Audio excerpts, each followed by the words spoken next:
Welcome to Sikkim 365 Radio. Play action. Heineke going deep downfield and interception number 11 for Trayvon Diggs.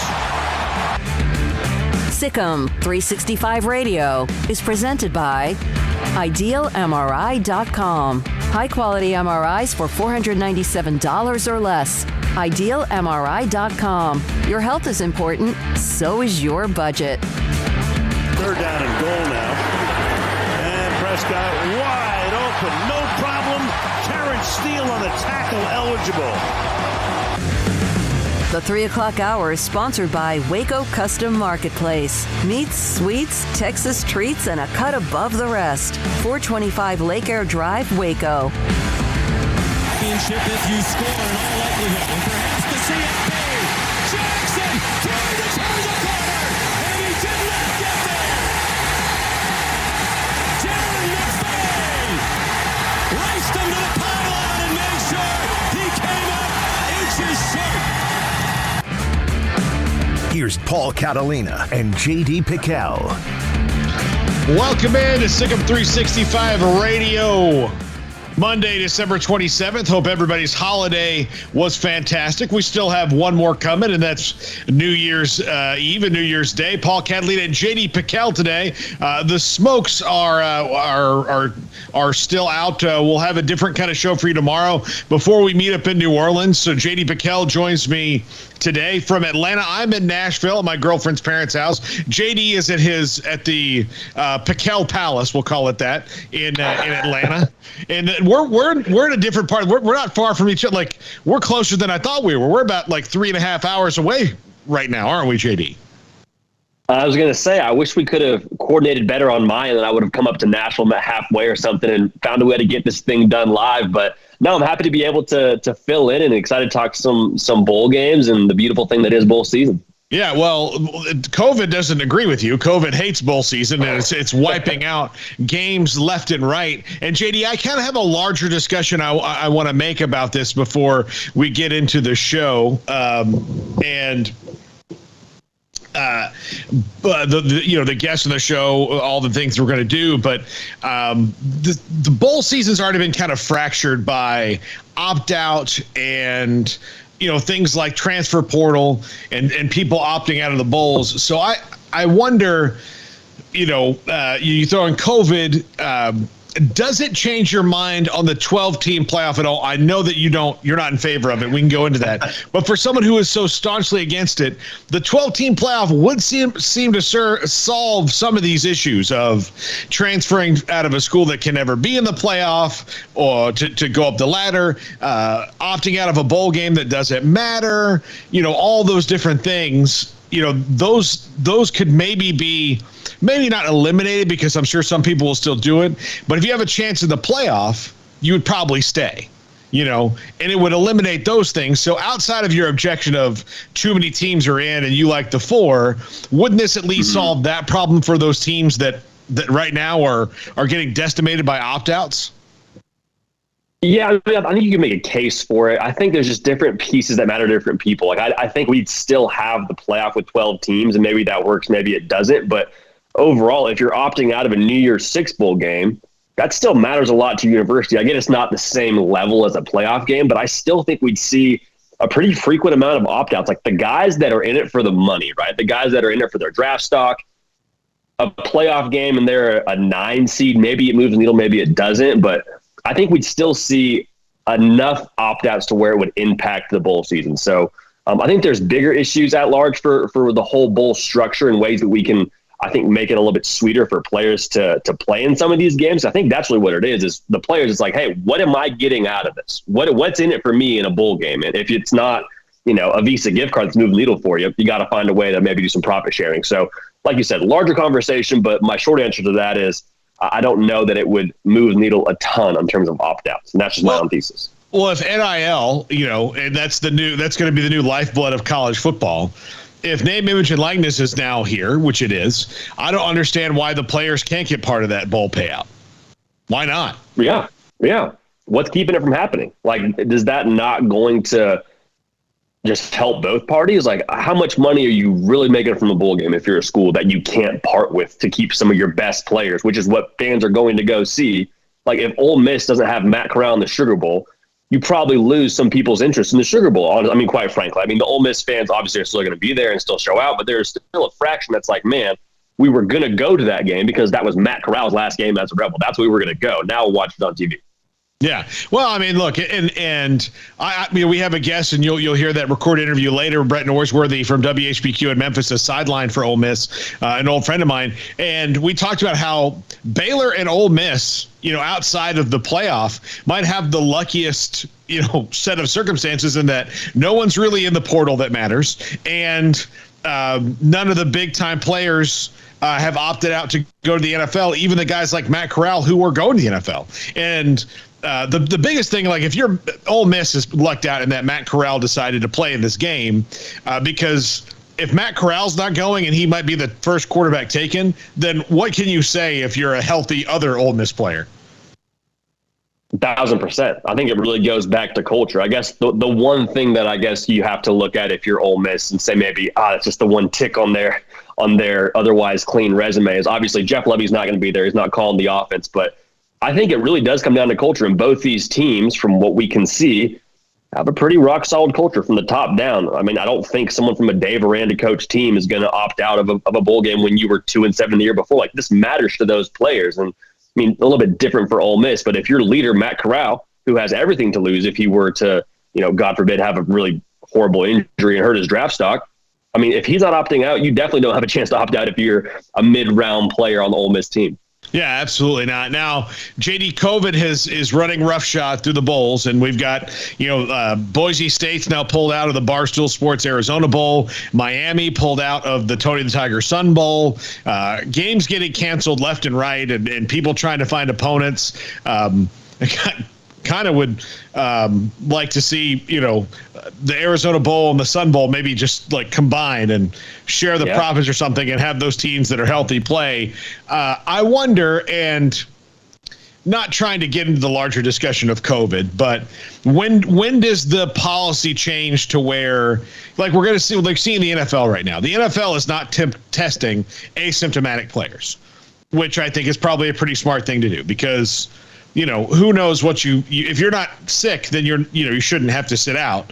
And especially asymptomatic vaccinated players, they're not testing those people. If you're symptomatic, they test you and they sit you aside. That's the new policy because the one they've had has put them in this predicament of, Garrett Gilbert having to start for Washington or Josh Johnson having to start for Baltimore because of those things. And I don't know if Tyler Huntley's symptomatic in Baltimore or whatever, but are we at a point, though, where maybe we're not in sports learning to live with this and coping with it as opposed to shutting down and kind of running scared from it? I think you hit it on the head. The virus is changing. Like we literally, that's what variant is. The virus has changed. I didn't go to med school. I don't have any, super insightful knowledge about the virus, but it's changing. Why can't we adapt to a world that's changing if the virus is changing? I mean, it seems like there's some common sense that we're just passing on here. The thing that I think is most concerning to me when we look at this whole, debate about canceling games, not canceling games, whatever, if the NCAA and the powers that be are okay with having a national champion crowned without playing a game, what do we really care about? Like, are we really concerned about players? Like that's a very easy thing to solve. You know what I'm saying? So I think there is a little bit of common sense we're passing on here. The game needs to evolve with it. I think you hit it on the head. I mean, what are your thoughts on that? Because to a degree, it's something that a lot of the great programs seem to have gotten away from. Alabama's not having COVID problems. I mean, Baylor's not having COVID problems. Not to say Baylor is on the same level as Bama, but some of these teams with a great culture and a great structure seem to kind of escape the COVID bug. Yeah, well, and again, it COVID kind of waits for nobody, but if people have better policies, my feeling on it is I'm very pro-vaccination for everything. Like, COVID, polio, whatever you want to get a vaccine for, please get a vaccine for it. That's how we solve these problems. But I also think that if 85% of our country is vaccinated right now, then all those, like, who are we doing this for? Are we doing this for people who are never going to do it no matter what happens? I mean, I think there's some people that COVID could make you bleed from your eyeballs and not going to get you the shot. I mean, it's just they won't. They're not going to do it. So while we need to encourage things, sometimes you have to like move on and adapt and say, look, you should get the vaccine, do that, but you can't. If we can't change people's minds and we have to live with this, I think a lot of these precautions are kind of oversteps in that if people aren't sick, if there's guys like Baker Mayfield for the Browns, sat home asymptomatic for a week and didn't play in a game. Like what was the point of having him not there? He's not, necessarily spreading it. The NFL's research shows that asymptomatic players are not spreading the disease. So, if he's vaccinated, asymptomatic, and sitting at home, you're doing that. You're overstepping your caution, and it's also when you do that and you have people who are remaining unvaccinated in the world and they have to still stay at home or not do things, they're saying, well, all these vaccinated people have to stay at home. Why am I going to change my mind? 100%. Yeah. So what you're doing is while you're being cautious, you're now being counterproductive. You've turned into being counterproductive as opposed to cautious and making sure that we're stopping the spread of the virus. Well, I think things are changing and we need to adapt. And I think canceling these games and doing all the things that we're doing that's going on is not, look, if you're Texas A&M and it's not just COVID, that's the other thing is you've got COVID on top of this. That's why I brought this topic up to start the show. So you've got COVID overarching this. You have the transfer portal, and then you have, the NFL opt-outs. So to get people to come to play or be involved in the bowl games, I think that's why, the 12-team playoff will help because it'll keep more teams, in the thing. And those are the teams mostly they're going to have the most NFL players, the Alabamas and the, LSUs and the Texas A&Ms and the Baylors and the Texas Tech and Oklahoma's Texas Tech, but Oklahoma's of the world are the ones who get the most guys drafted, right? So, sure. If Michigan State, if Western Michigan is in a bowl game and they have a guy opt out, or like Nevada had Carson Strong opt out, well, that's unfortunate. He's not in the playoff, but at least it's not on the higher end of the games that we care about a little bit more. It can maybe keep bowl season together because I don't know when, hopefully it'll be next year that the COVID policy is, a little bit more like, well, people have COVID, they're out, but if they're asymptomatic, then like, well, let's just see, and if they're not sick, they should be able to play. I mean, I don't, that's my feeling is, get your shots, get all 3 shots, go do all that stuff. But at the end of the day, if we're all getting shots and we still have to stay home, then what was the point for a lot of people? I get not getting sick, but like to help drive this home, like you should be able to get your shot and live your life. That's the point. And if we're still getting your shot, that's what was told. Yeah. So if we're not getting the shot and then getting to live our lives asymptomatically, then why are they canceling these games? Like, what was the point of telling these players, some of them didn't want to do it, to go get it? You're not going to convince them otherwise. This is kind of a life lesson for everybody. Like, sometimes you do things you may not want to do for the betterment of society and the team and everybody as a whole. And then when you do it, they still don't. They keep moving the goal line. It's, When in reality, all of us who've gotten the shot don't really get sick and we're fine. We're vaccinated. It's fine. We're moving past it. Let's agree. Let's move past it and go. Yeah, I'm 100% with you. If the goal of the vaccine is to make the people that, are worried about COVID to be able to feel comfortable about that, then let those who want to get the vaccine, because we've established it doesn't necessarily stop the spread. So like, for example, Lane Kiffin, fully vaccinated, got COVID this year, couldn't coach in a game. Fine. But if he feels fine, if he's not going to, feel bad coaching the game and everyone's okay with like the repercussions, then let's roll. Like, let's not just continue to say uncle to this thing. I don't think it makes sense to live in fear of COVID when we continue to say that we have all these solutions. Let's be solution oriented. And let's not just say, hey, we're going to take a pass on common sense and just let whoever doesn't play in that bowl game, well, that's too bad. You're playing the national championship game. That's too bad. Your team had COVID. You can't play. Alabama's national champion again because your team got COVID. Like, that doesn't make any sense. Yeah. Well, and look, Michigan right now is suffering through having to be in Miami and stay in their hotel room, right? You know, that because Miami is one of those places that's been a COVID hotspot because it's in a state where there's less vaccine, all these different things, whatever the rules are. So now it's just kind of different. I think we need to maybe move past it. And again, if you're not sick, you should be able to play. If you're sick, then don't play. It's kind of like work. And I think we've had this idea in America of, look, you should go to work no matter what. If you're sick, you should go. If you're contagious with something and actually sick and sneezing and coughing and stuff like that, don't go and give your coworkers a fever. But if you're not sick, then work. I mean, there's this balance. We're all out of balance. Everything's out of balance. Balance is good. Yeah. I'm all about balance. Balance is great. Yin yang. I'm very pro balance. I'm very pro balance. I think that the issue is the entire message was get the vaccine so we can get back to normal. Guys now have the vaccine. As we've seen, that doesn't stop people from getting COVID. It doesn't stop people from spreading COVID. It just makes you feel better while you have COVID. So if they feel fine and everyone's okay with it, then what's the actual path of getting the vaccine at that point? Because we're telling all these people to go do this. Like, hey, for the betterment of your team, get the vaccine so you can play. Well, if they get COVID, they still can't play. What's the point of getting the vaccine? It seems like we're just not putting two and two together here. It's obviously not about that. Yeah. I mean, the NFL tried to do that with their policy. I think that was pretty smart of like, hey, look, if you're not vaccinated, then you have to go through all these protocols. If you're vaccinated, then you live your life. And that was smart. And I think that for the most part, until the last month has worked for them. And then they have to react to all these new things. And I don't know if are reacting to reality or reacting to the past, when we weren't equipped to deal with this, when it took forever to get a test, and when you wasn't a vaccine. Now that there is a vaccine and there are tests and there are, methods to dealing with COVID, why are we reacting in the same way we were in March of 2020? Why aren't we having this is almost 2022, what have we learned in the last 2 years? Like, that's what I think what we need to do.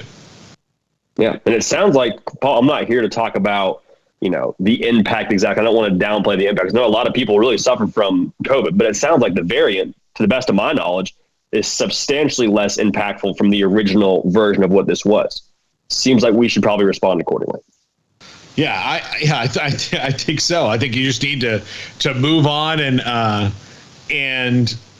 just deal with it. Just deal with let's deal with the now and not with the then. Yeah, or not even the what if. Let's take a break from the what if, because that seems to be what everybody's worried about is what if they get exposed this way? What if this happens? It's like, well, that's what the vaccine was supposed to eliminate, according to the people that were telling us to get the vaccine. So since that seems to not be the case, I feel less trusting of the powers that be in that regard, truthfully. Yeah. And look, I've got my booster shot. I feel great. I've not had COVID as far as I know. I've never had a symptom. I've never done anything. I mean, it's great. So let's again, JG on the chat room says we're past COVID fatigue. Yeah, let's do it. Let's go. Let's deal with this in the now and not in the then. Let's not pretend like it's that. So, and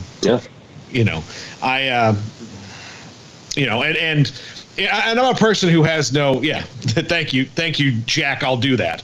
I think that's what we need to do with these games getting canceled is let these guys play. Let's let them play.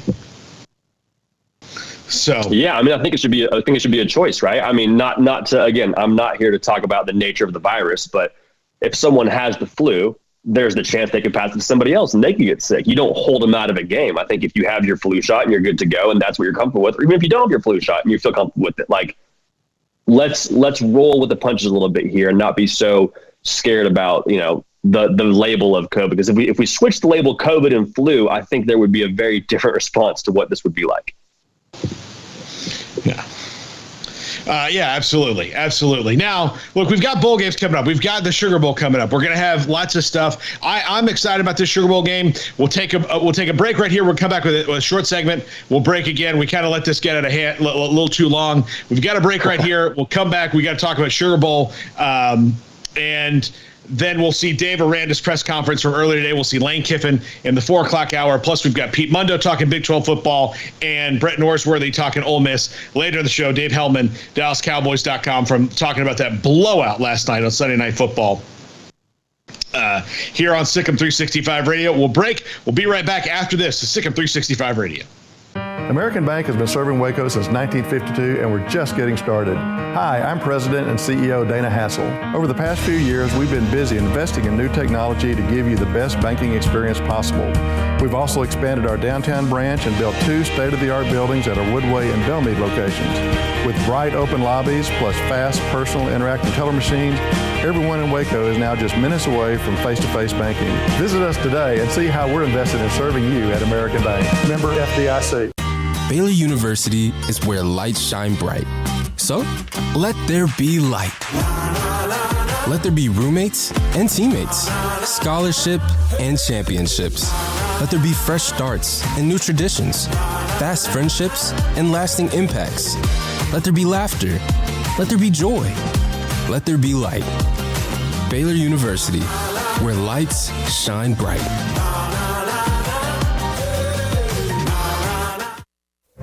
Boots add protection. Good boots help you climb better and move forward faster. And when your son or daughter steps into the boots of a U.S. Army officer, they also learn how to lead. In these boots, they'll gain more confidence with expert training in one of more than 150 occupational specialties. In these boots, they'll stand a little taller and lead a team with diverse backgrounds and areas of expertise to successfully accomplish whatever challenge comes next. In these boots, they'll earn respect with valuable experience from day one that will give them solid footing for success into the future. Highly qualified candidates who earn a spot on our team can receive comprehensive health care coverage, college tuition assistance, and a bonus of up to $40,000. See all the things your son or daughter can achieve in our boots at GoArmy.com.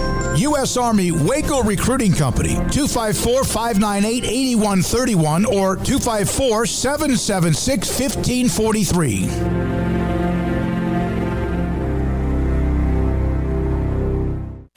At Ideal MRI, we feel blessed to be part of the Waco community. We're a small family business here in Central Texas. At times like this, the cost of healthcare has never been more important. And unfortunately, significant illnesses and injuries still occur. And that's why Ideal MRI is open and here to serve you through this difficult time. So if you need an MRI, ask your doctor about Ideal MRI. You can schedule online in minutes at idealmri.com or call 833-IDEAL-MRI.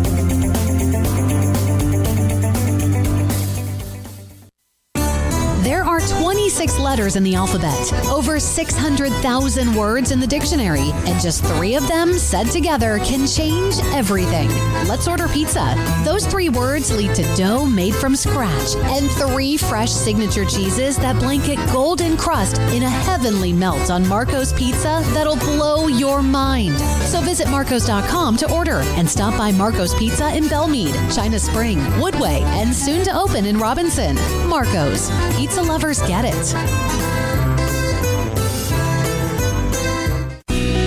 Let Camille Johnson Realtors guide you seamlessly through the process of buying your dream home or selling your current one. Commercial, farm and ranch, or residential, Camille Johnson Realtors can smoothly and successfully lead you through any transaction. With a team of 28 experienced agents who are excited about serving you, Camille Johnson Realtors services the entire greater Waco area. If you're in the market to buy or sell, contact Camille Johnson Realtors, 104 Midway Center in Woodway, or find them online at www.camillejohnson.com. Camille Johnson Realtors, elegant, charming, warm. Welcome home. The year is wrapping up, sports bettors, but BetUS still has your NBA, NHL, college football bowls, UFC, PGA, and of course NFL betting lines up for their 27th year. Live betting on all of it. Log in to BetUS.com today. Use our promo codes SICK'EM125 for 125% bonus on cash, or SICK'EM200 if you use crypto. So use the 3-decade leader, BetUS.com. Use promo code SICK'EM125 and SICK'EM200. Welcome back to Sikkim 365 Radio. Have you subscribed to our YouTube channel? Search 365 Sports on YouTube. Well, just like that, JD, we're talking about players opting out. Garrett Wilson opting out of the bowl game. While we're on air. While we're on air. The granddaddy of them all. I mean, I don't know, Paul. I mean, what are your thoughts on that? Because I know there's a lot of different opinions, and Matt Corral came out and said what he said. I think Christian McCaffrey and Leonard Fournette were the first ones to do that. And I don't want to take the steering wheel from you because I know you have things you want us to talk about, but I'm interested to hear your thoughts. Are you okay with players opting out of bowl games?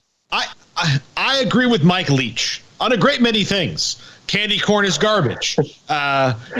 You should take girls on dates where they have to, order something real and not just a salad. I mean, those are the things, like those little life nuggets. And one of the things he said was, what benefit are you really getting from opting out? Couple extra weeks of working with a trainer. Maybe you don't get injured, but how many guys, I don't think people realize this. How many guys get injured in the lead up to the draft is the same that would get up after the bowl game. So there's a lot of guys who are working out and pull a hamstring, tear their ACL, Achilles, all these different things. And it's rare when they're working out for the draft than they would if they're just playing. I think Jalen Smith scared everybody off because of what happened to him. But look, he's been able to come back and have a career and make some money. Now he's not a good player anymore, but he had a good little run. He got a second contract and made some money, and Jalen Smith is going to be the CEO of a company one day. So life's worked out for him.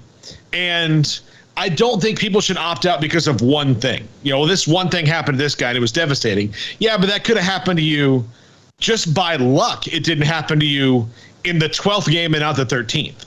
I mean, that's what football is. And just by luck, it's maybe not going to happen to you when you're training like a madman to get ready for the draft. So all those things to me. Now, I do think there should be revenue sharing in the bowl. And it could be, look, if these big companies really want to get the most for their buck out of name, image, and likeness, to me, I'd rather spend that money on an actual bowl game that people are going to watch around the country and know.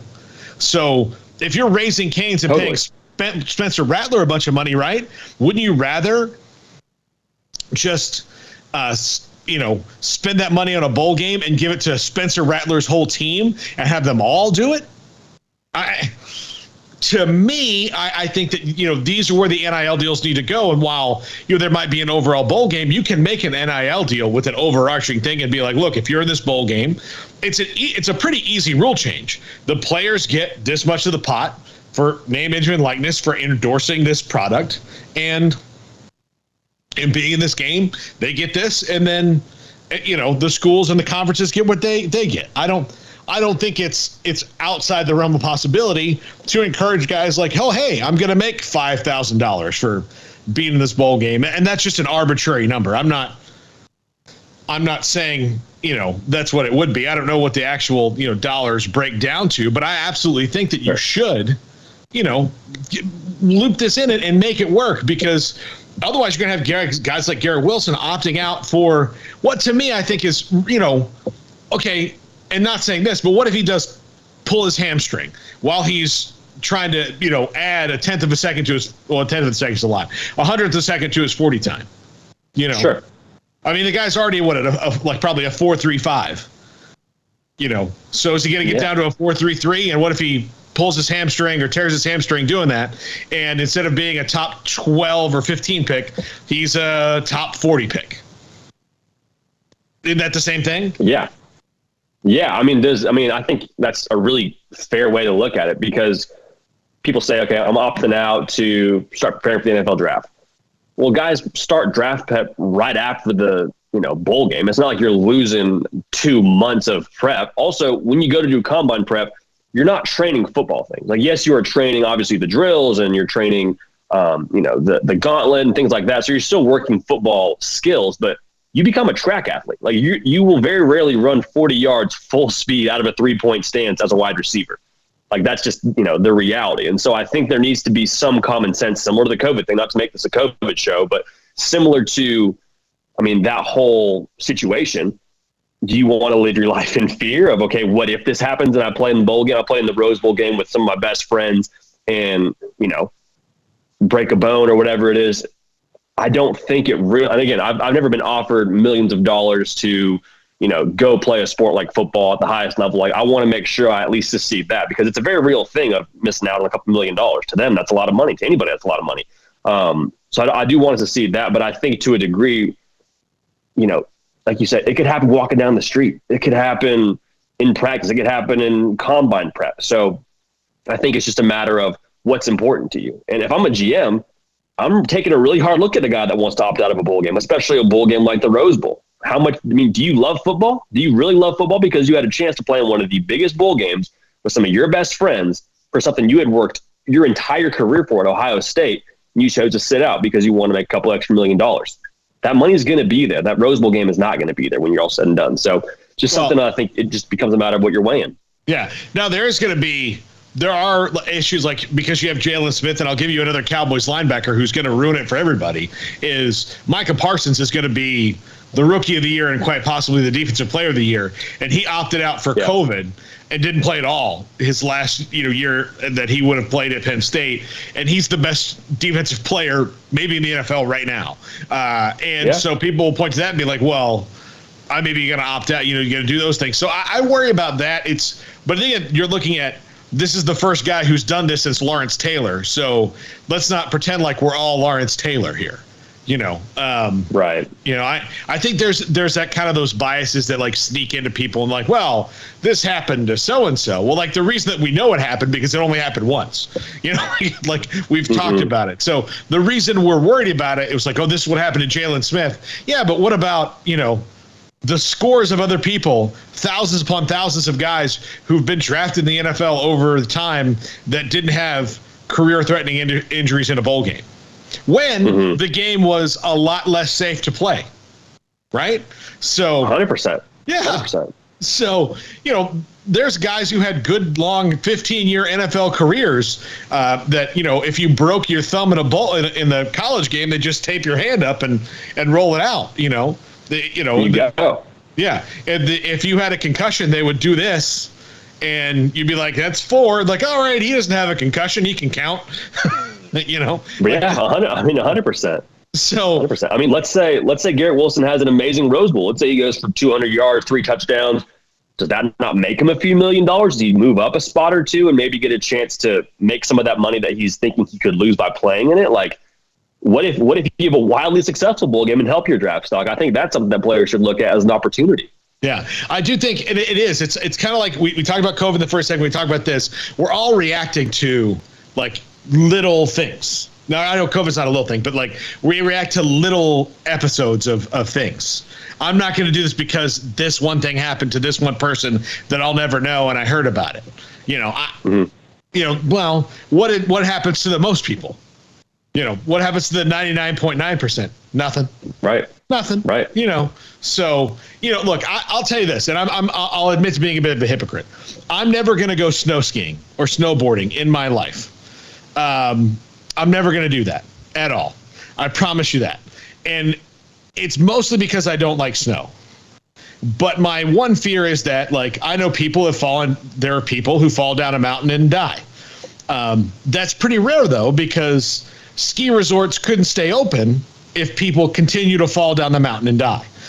So, yes, yeah. If skiing was one of those propositions where, you had a pretty high chance of dying, there wouldn't be an entire vacation industry based on it. It's not like, they're dropping me into a lake full of gators or something, that's not the vacation thing. So I get that. Like I'm not going snow skiing because I know I'll probably just get hurt. I'm not going to die, but I'll probably get hurt because I'm clumsy. I don't think I can physically do it. So I'm not going to take the risk. Now, if you want to send me out to a chalet and let me drink whiskey from a hot tub, I'm fine with that. But sure, I'm not going to go up a mountain with things on my feet and slide down. I'm not going to do it. And you wouldn't tell somebody else, don't do that because it's not safe, right? You would say, hey, it's your choice. It could happen. But you could also have a great time. And I'm not going to tell them to opt out because I know what'll happen to me, but I think that's what's kind of going on with a lot of these players. I'll say, hey, you got to opt out. You got to do, and I get it. Garrett Wilson's doing what he thinks is best for him. I just think that when these players do that, are you really is it really worth it not to play in that game? Yeah, it's tricky. Yeah. It's tricky. I mean, sorry, go ahead. How many athletes, JD, you've grown up in sports. How many athletes that have gotten hurt practicing? Oh, tons. That's how my career ended, was in practice. I mean, I would say the majority of guys' careers end in practice. Yeah.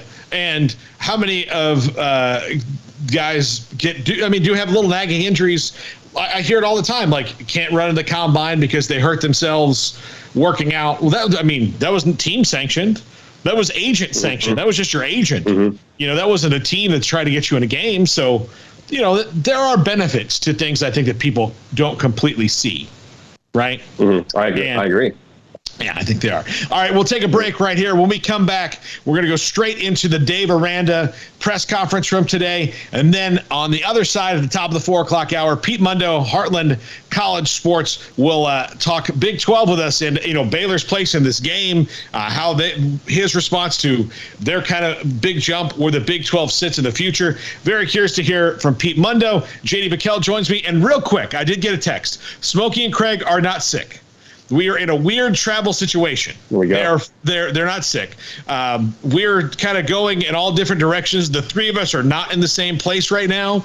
I am the one who today has the best opportunity to host the show, and JD is the second most available to host the show because of the travel. So that's kind of how it shook out. And tomorrow, we'll react to tomorrow how that works. But we are traveling to New Orleans later this week for the Sugar Bowl, and I'm in Nashville, JD's Atlanta. I think Craig's in Dallas. Smokey might be back in Waco. I'm not sure exactly where he is. So we're kind of all in different spots around the country right now. And so because of that, this is why we're doing the show where we are from the Mustafa mansion here in Murfreesboro, Tennessee. So, and JD is at the Piquel Palace in Atlanta. I have one more question on that.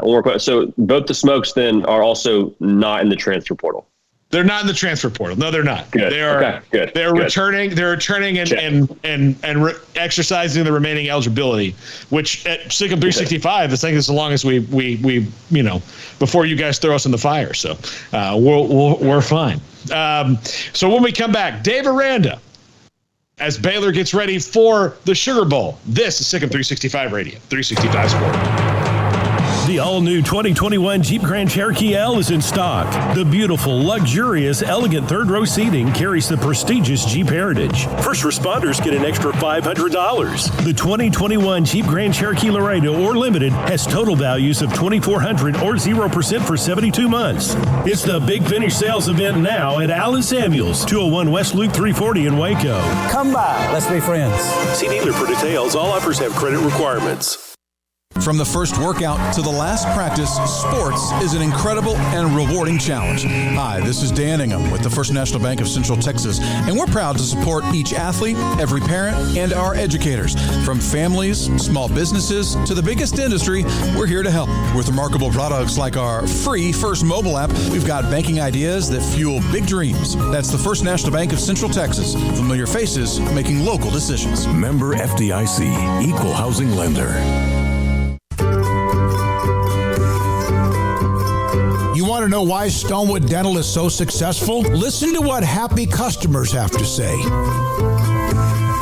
It's pleasant. It's different than any other dentist office. I really feel like they care. And it's not that you're here for 2 hours waiting on someone to take care of you. It's quick and easy, and I bring my kids, and my kids love being here too. They really love the treasure box. Staff is really nice and accommodating, real friendly. You feel more like home. It's not sterile looking. Everybody has their own personalized rooms with decorations and decor, and they'll even have a blanket for you when it's cold. I've recommended people to actually come here, and they are patients now. I really love it here. It feels like family. Learn more, stonewood-dental.com.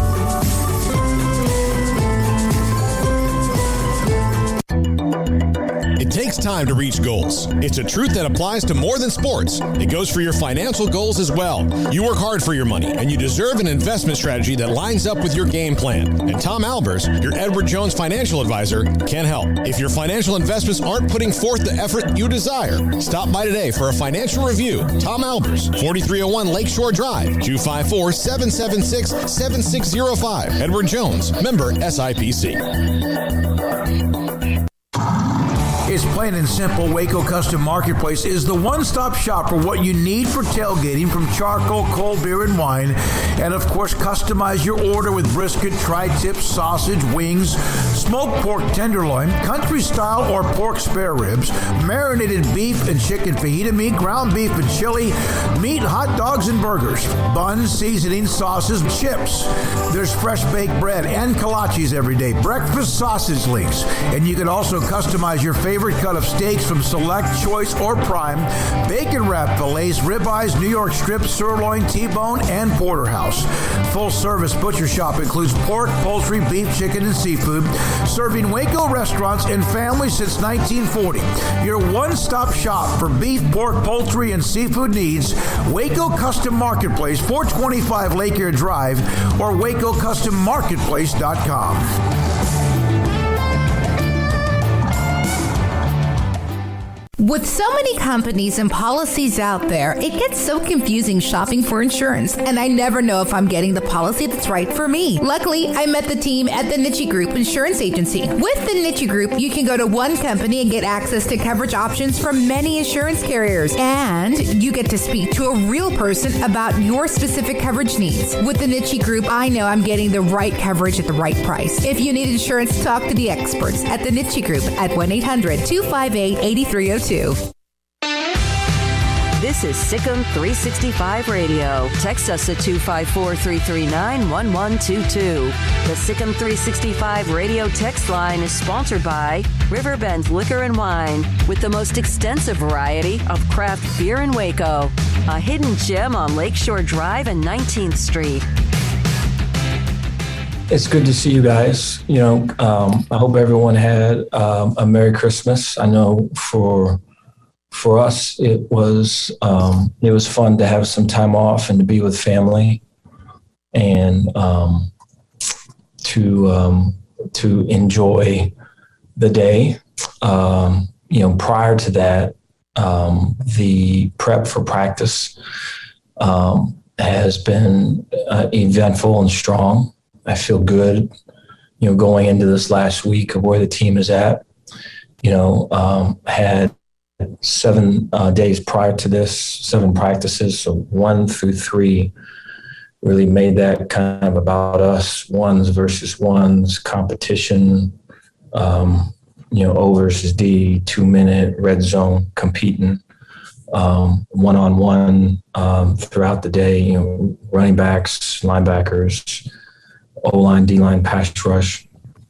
And then, getting into last week, 4 through 7 was kind of a work week, or the meat and potatoes for, the game plan. And so we went through, a Thursday, Tuesday, Wednesday, and then again Thursday practice, and had some good work there. And then, we're now left with our final week of prep. And so we're going to have a normal Monday today, where guys will be able to have some unit teach, walkthrough work, and then some 2-minute full speed work at the end. But I think the practices have been good. Guys are in good spirits. It's been efficient, and it's been emotional. They're excited about the opportunity. With that, I'll take any questions you guys got. How is Gary Bohannon progressing, and do you expect him to start? And also Blake Shapen, how have you seen him progress since getting the 2 big starts? Appreciate the question. So Blake has not been participating. Blake is still recovering from a shoulder injury. So we're not anticipating having Blake. I think you look at, as I step back from just the specifics of your question just for a minute, and you just look at just the ups and downs that you go through with this sport. And so you look at a guy like Gary that, put in all this work, and no one really recognizes it, or maybe opportunities are hard to come by, and he gets his opportunity, makes the most of it. and then really kind of takes control of the team and gets his team right up to a point, and then gets injured, straining and striving for extra yardage. And then you look at, Blake coming in, doing all this work, not being looked at, not maybe an argument could be made, not having a bunch of opportunities, and then has an opportunity, makes the most of it, has a huge game there at the end. And you look at, his emotions, you look at Gary's emotions of being a team leader and of working to get to a certain point, and then seeing another guy follow through with it, and then still being, the team leader is going to embrace and celebrate, that victory and that performance. And then you're looking at all that, flip it again, and so it's just crazy. And I applaud both Gary and Blake just for how they've handled all of it, and the type of teammates that they are, right? The model of what a teammate should be. And so just way proud of them, proud of Sean for his ability to model all of that as well. But Gary's been good. He's been throwing the ball better and better. I think towards the end of the week, he was at his best, anticipating him to just take off from there. I think confidence-wise, very strong, able to run and open up and do all the things that we've been accustomed to seeing him do. So excited for him and his opportunity. What have y'all been doing the last couple of weeks, just now that COVID has sort of reared its head again with all of these bowl games? What did y'all do over Christmas break to kind of mitigate the spread, and how is y'all's team doing with all of that? I appreciate the question. We're following the protocols really that we've had since the beginning of the year, and I think it has served us well up to this point. And I think you could argue that things are intensifying on the COVID front. Certainly in the landscape of football, you can see it with the cancellations and all of it. But I know specifically addressing Christmas, I think that was a topic of, we could restrict or ask to restrict, our people going home and seeing their people. And you could put this layer on it, or put this this criteria to have to be able to see this person and do all these things, and decided not to do that. Just with with just the focus on our people and their relationships and how tight they are with their families. And, I think, our vaccination rate is very high on the team. And I just think, for us, our superpower, if there is one, is relationships. It's people, it's family. It's really caring about others. And I think for us to have a Christmas with our families, I think was really important. And so, our guys all checked in last night. And so we got everybody back on time. And we're excited, man, to get another weekend. Really, the last time here for this team to be together. And so I feel like we're in a good spot for that, moving forward with the precautions that we've taken. Dave, what went into the decision-making process on delaying coming to the Sugar Bowl and also to New Orleans? And also, how does that affect maybe your preparations for the good and the bad, and just along that line? Appreciate the question. I think it was just the ability to limit just the opportunity that there is there just in the surrounding area of getting sick, So the less time we're there, the less time there is to either have to manage if it's a lockdown type situation, or the less time to have to, try to maneuver through, a daily schedule and not get sick. And so it allowed the best opportunity to play the game healthy. And so I think I think Ole Miss is in the same boat. And so I just think for us, it was, after going a lot of back and forth and, having talked with some leaders of our team, wanting the full bowl experience, wanting, all the pageantry that comes with a great bowl game, wanting that. And then just as the talks kind of continued right prior to Christmas, it just became apparent that that was not in our best interest to do if we wanted to play this game healthy. And so we made that move. Number one, how will it feel to be back in the Superdome again? And two, can you talk about how much life has changed since January of 2020 for you? It's a good question. It's going to be good to be in the Superdome. I know we're expecting it to be loud. We've been working on a silent count and noise cadence and everything really throughout this whole prep. And so we're anticipating a pretty lively environment there, and rightfully so. And so I think that'll be exciting to play in. And then for me, I think, a lot has changed. I think,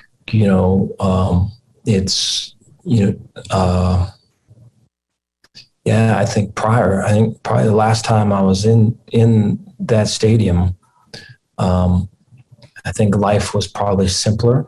I think it was probably, I think I could probably control as much as I could control at that point, with the focus being on football. And now with less football, more people, I've grown immeasurably and still aiming to grow. But, I think, in that time going back, probably the faults that I would see in other people, I probably kept it there. I think now I see the faults really in me in terms of what other people bring up. And so I think there's just, there's a fair amount like that. And, I think I'm thankful for everybody here and in the position that I'm in and the people that I'm around for trying to get me better. It's just in terms of, that uptick in COVID, and it seems like every day you see a bowl game getting canceled or a team dropping out. How much, when you guys see that around you, are there those concerns and those, okay, who's going to be next, or, those types of things, while also you're trying to prepare for Ole Miss on Saturday? I appreciate the question. I think when we're in, I'd almost see that in two different contexts. I think one would be when prior to the Christmas break, when you're in kind of the prep or the grind for a game, I think it's kind of a blimp on the screen as you are focusing on, we talk about like one step at a time, one drill at a time, one period at a time, or one meeting at a time. And so as you're kind of taking that approach, there's kind of a blimp on the screen of this or that. And so it doesn't really affect you too much because you're so, your eyes are forward and that. But, it is a different context when you're home with the family and, a game that you're aiming to watch gets canceled or you're kind of full off of a really good meal and you watch, and then here comes another thing. It kind of hits you different, really. And so I think part of today with our kids being back is to get out of one context, which they've been in the last couple of days, and get them fully into the other, where we've got work to do. Let's get to work. Two quick ones for you. One, with Blake being out, how has Kyron Drones looked, and how comfortable are you with him if he has to get in the game, in the bowl game? And then also, what has it been like prepping for Matt Corral, Ole Miss's quarterback? Appreciate those questions. I feel really good about Kyron. You know, he's has really taken to the added responsibility and reps, has attacked it, you know, has not shied from it in one bit. I think his work ethic has always been one of his better attributes, but I think it really stands out now. Excited about, you know, his progress and his potential for sure. I think as it relates to this Saturday, I think, you know, we've got a really good game plan for him that includes a lot of the things that we're doing with Gary, but then there are a few specific things just for him. If he were to find himself with a bunch of time on his hands there. And then, you know, I think for Matt Corral, I think, you know, he's a guy that I think, you know, for surely he's the engine for them. He's I see everything kind of going through him, you know, has a great awareness and patience in the pocket and can find guys that are clearly open, can thread the needle on one-on-one shots on the outside. When the rush is, you know, divided and conquered, can get out and scramble and make plays happen, which is, for us, the majority of the year has been struggle. And, you know, but on top of all of those things, the thing you see about him is that he's a winner, and that he does not take to failure, and he does not take to not succeed. And so you could see that fight in him, and you know, that bleeds through his team. And so, you know, what a battle we've got ahead of us. I know you kind of talked about it on the coaches show about how Ole Miss's defense kind of plays a bend but don't break kind of style of defense. How key will it be offensively to just capitalize on any red zone opportunities that you get? I think it's a huge part of the game. I think, appreciate the question. I think if, you know, just looking at it from Ole Miss's perspective, if I'm them and I'm looking at, I think we can go even further. If I'm them looking at our defense, I'm seeing, you know, these big D linemen that we got and knock back and defend the run and all of it. I'm sure on their side of it, they're saying, well, that's great. How does that look after 8 plays, you know, under a minute of going left and right, left and right, left and right? And so I think knowing that that's coming, you know, the work and the prep that it takes to be at our best under that type of circumstance and pressure, I think is really kind of everything on that side of it, on defense. And then I think for our offense, you know, if I'm Ole Miss, I'm looking at us and just how we've been able to move the ball from 20 to 20 pretty strong these last couple of games, but have not been as successful in finishing those drives with touchdowns. And so I'm looking at, if I'm Ole Miss, I'm looking at us and how that's a strength and how they can double down on all of it. So I just think, you know, for us, like the ability to spend time there, to spend time, you know, executing drives to where we don't create penalties and we're not battling 2 people to get down there. And then once we are there, you know, to use their advantages against them and make it a disadvantage for them or an advantage for us, either by play selection. When it comes to me and my money, I know the way it should be.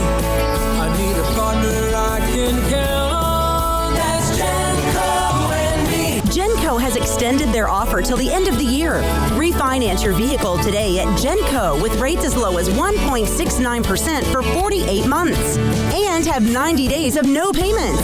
Refinancing can lower your payment, so you pay less for your car. Apply online and get an additional 0.1% off our already low rate.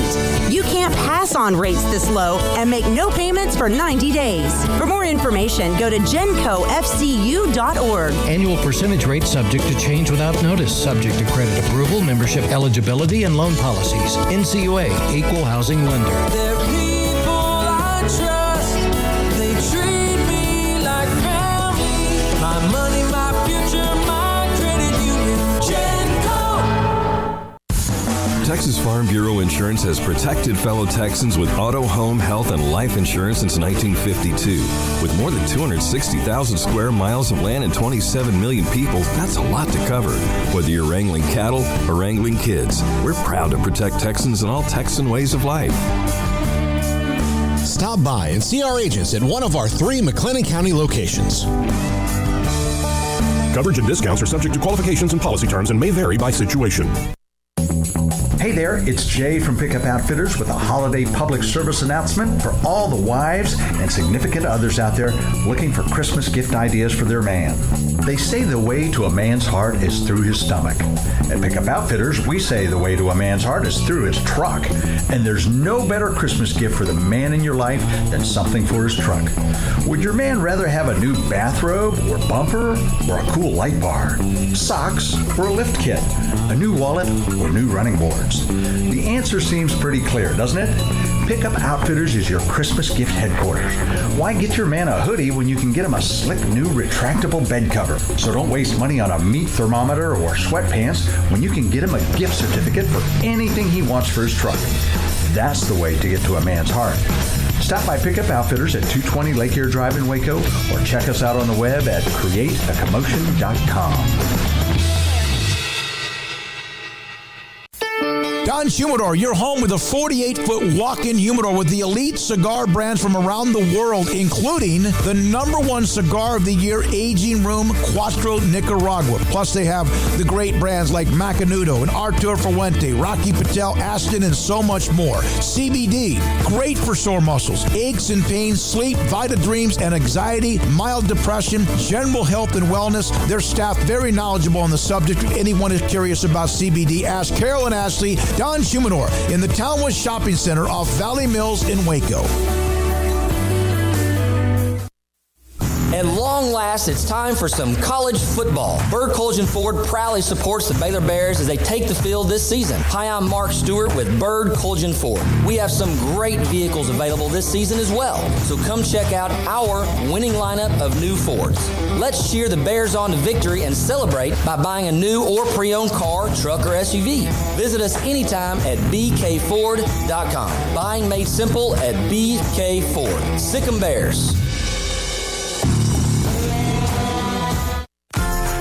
Automatic Chef Canteen is a full-service micro-market vending and office coffee provider with state-of-the-art vending equipment, a wide variety of products, and offering custom-fitted micro-market vending office coffee solutions for your employee break room.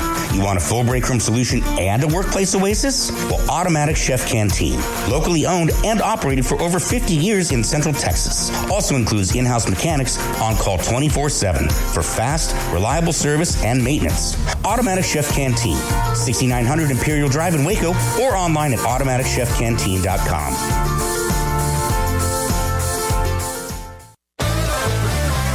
Welcome back to Sic 'em 365 Radio. And interesting fake and work. It's a touchdown to Ben Sims. Just love the poise of this young quarterback. The 4 o'clock hour is sponsored by Boozer's Jewelers, the wedding ring store, specializing in custom jewelry and repair, all in-house. Here's Paul Catalina and J.D. Pickell. We'll be joined by Pete Mundo, Heartland College Sports, here in just a second. J.D. Pickell sitting in for the Smokes, who again, I will say, are fine. They're not sick.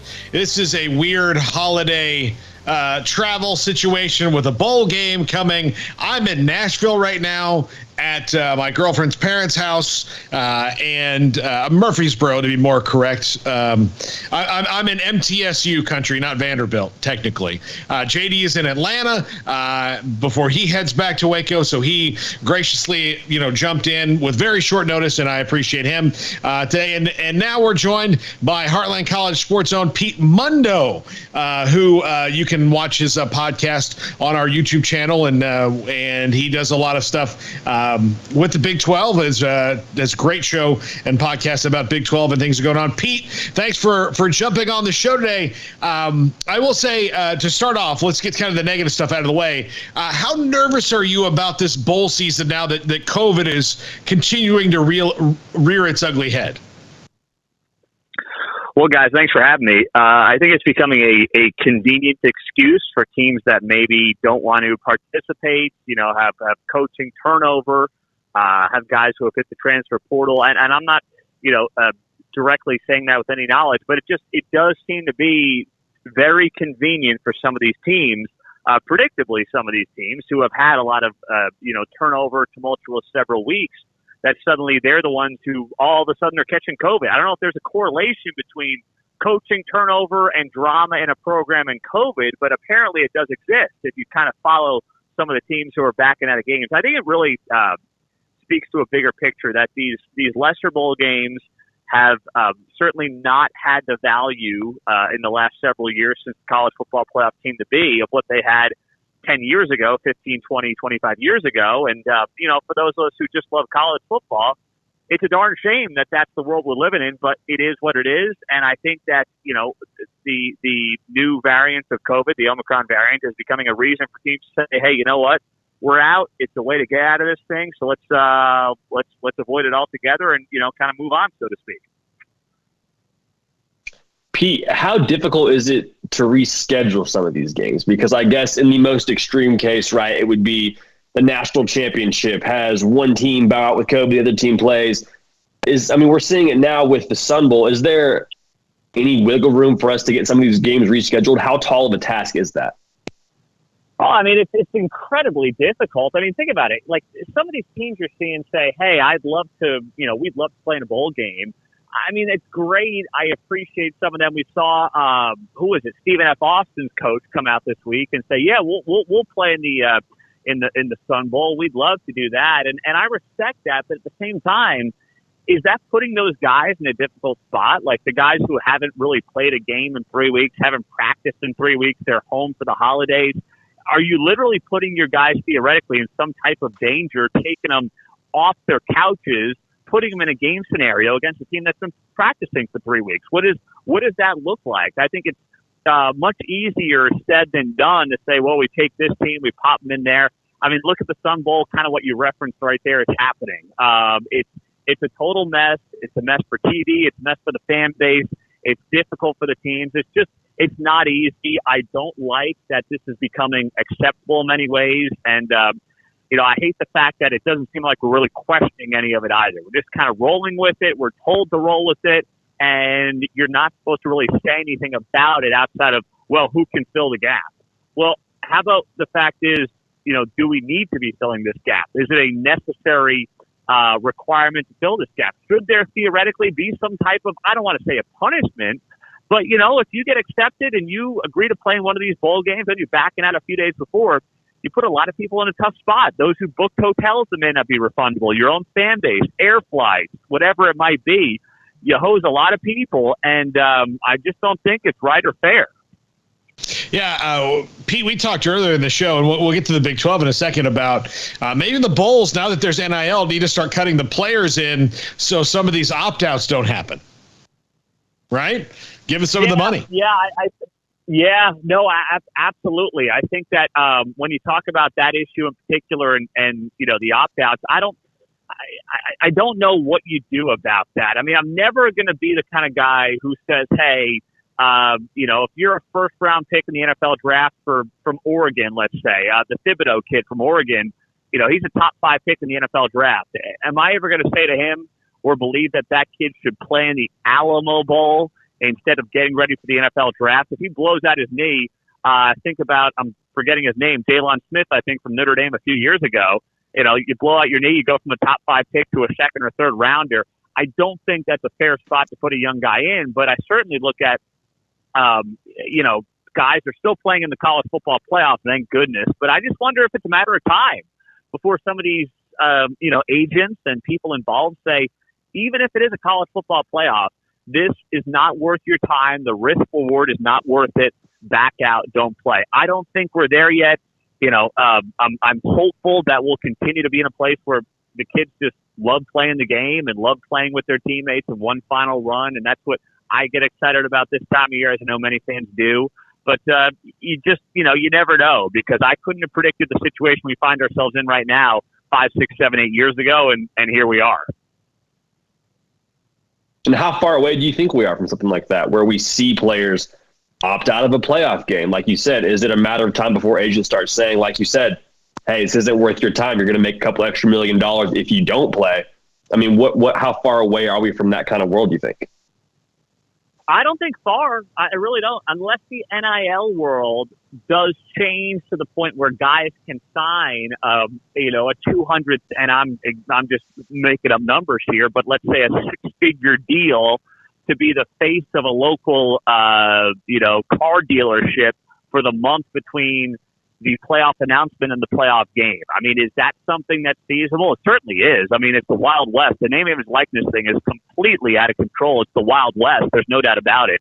The NCAA should be ashamed of itself in terms of how it handled this entire thing, because now you can't really put the genie back in the bottle. But if that's an opportunity for guys where they can take the name, image, likeness benefits, apply it to something during the month of December, college football bowl season. You've got car dealers who are obviously trying to get cars off the lot this time of year. Is there a benefit there that they think they can, find a way to make a lot of money off of that may offset whatever the risk reward is for playing in the game? Then so be it. I think that's great. But I do fear that, it's only a matter of time before a big player says, I'm not playing in the college football playoff. And that would just be disastrous for the purity of college football. Pete, let's talk a little Big 12 now.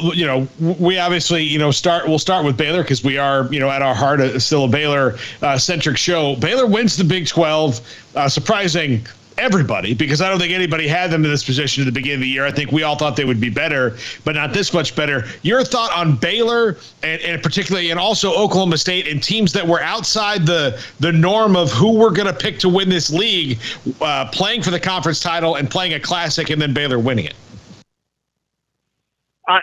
Amazing season for this Baylor Bears team, Dave Aranda. And I got a lot of flack from Baylor fans because the first half of the season, I admit I just wasn't buying it. I found an excuse for why they were winning games.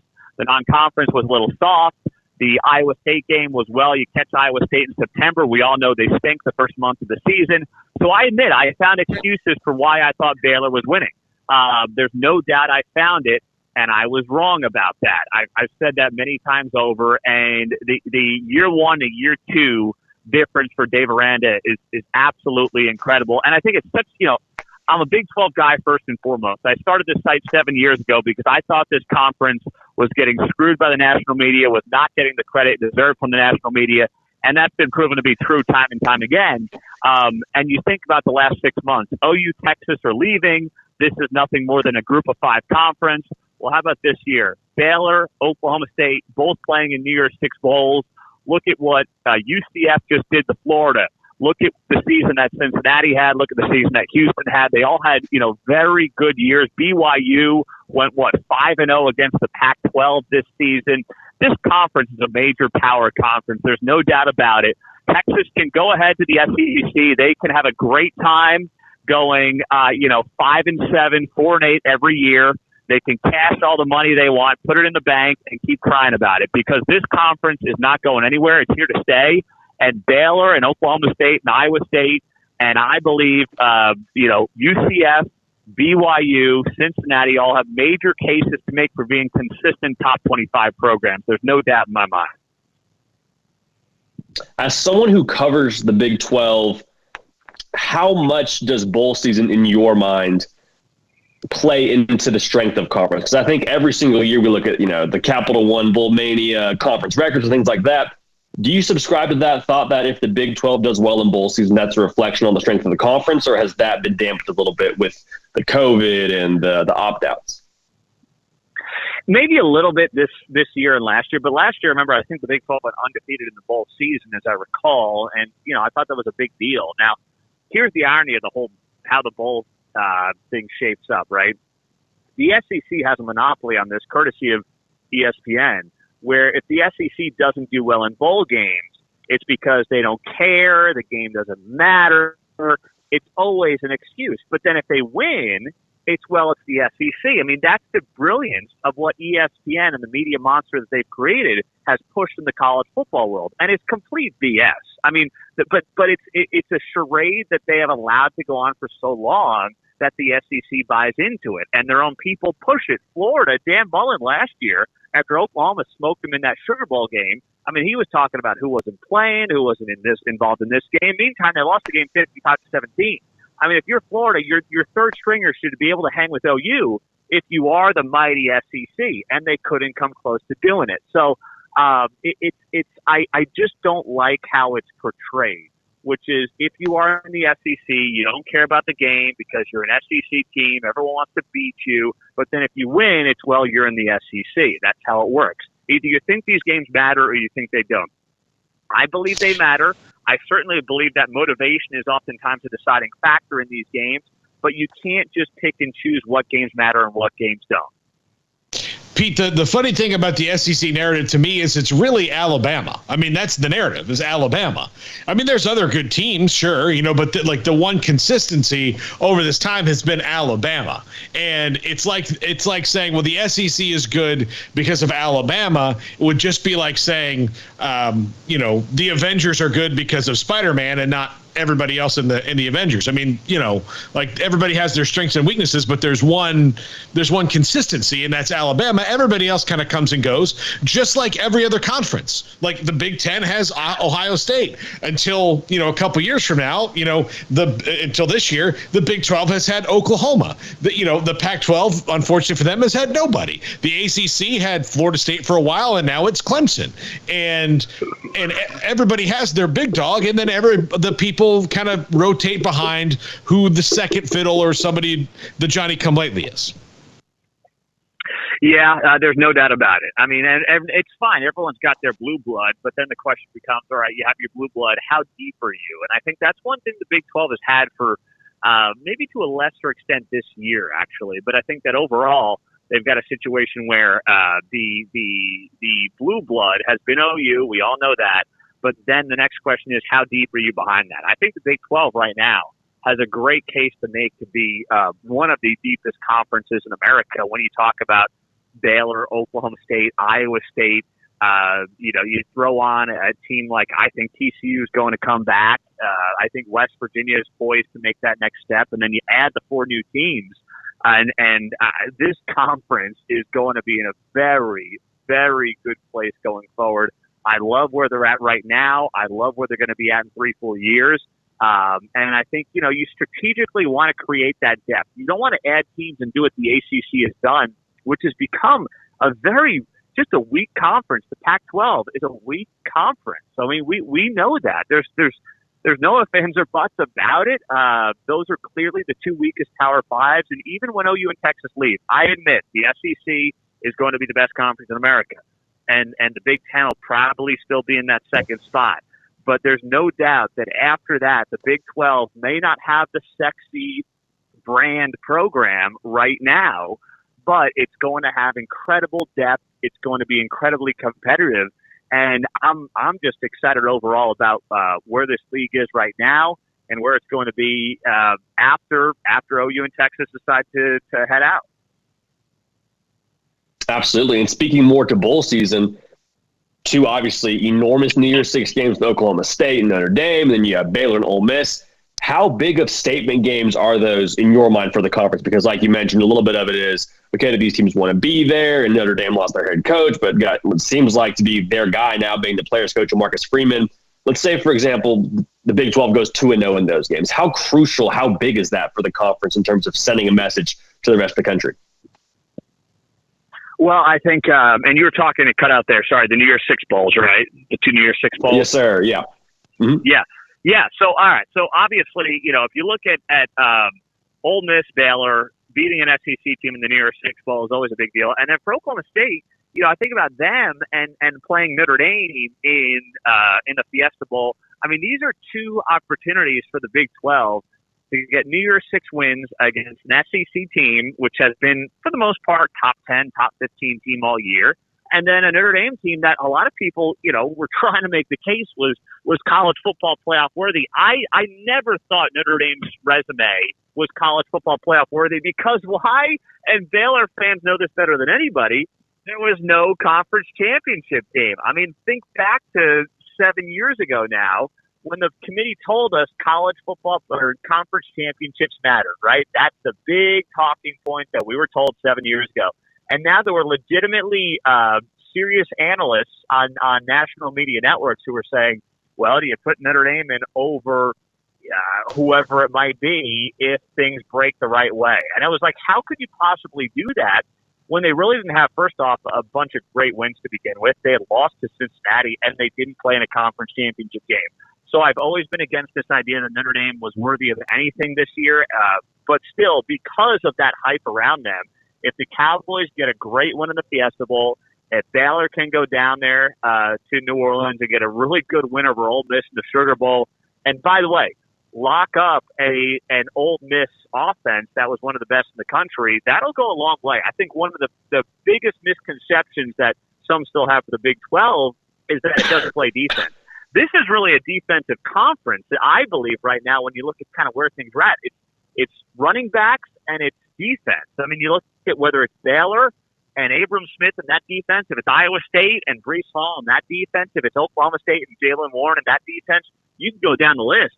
The defenses are pretty darn good right now, and I'm excited to see on the biggest stages how these defenses are going to perform against other opponents from other conferences.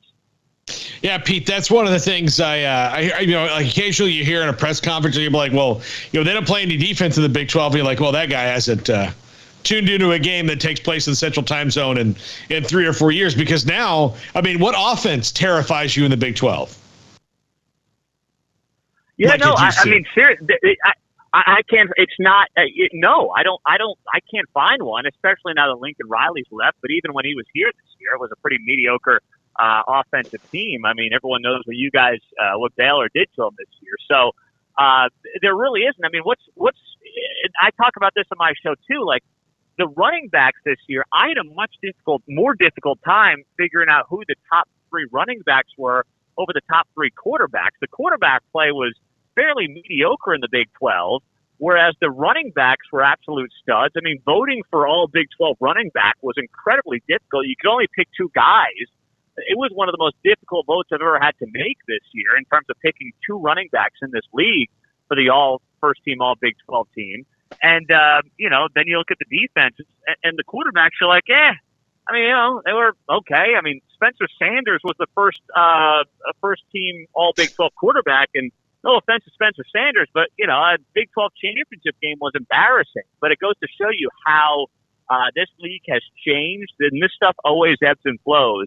But it's not, your father's Big 12, whatever you want to say for the old cliche. It's changed.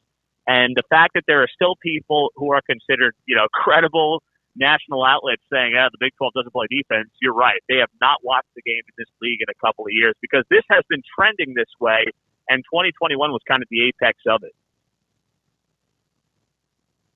No, 1,000%. And I think the interesting part of that is going back to the whole New Year's Six bowl conversation.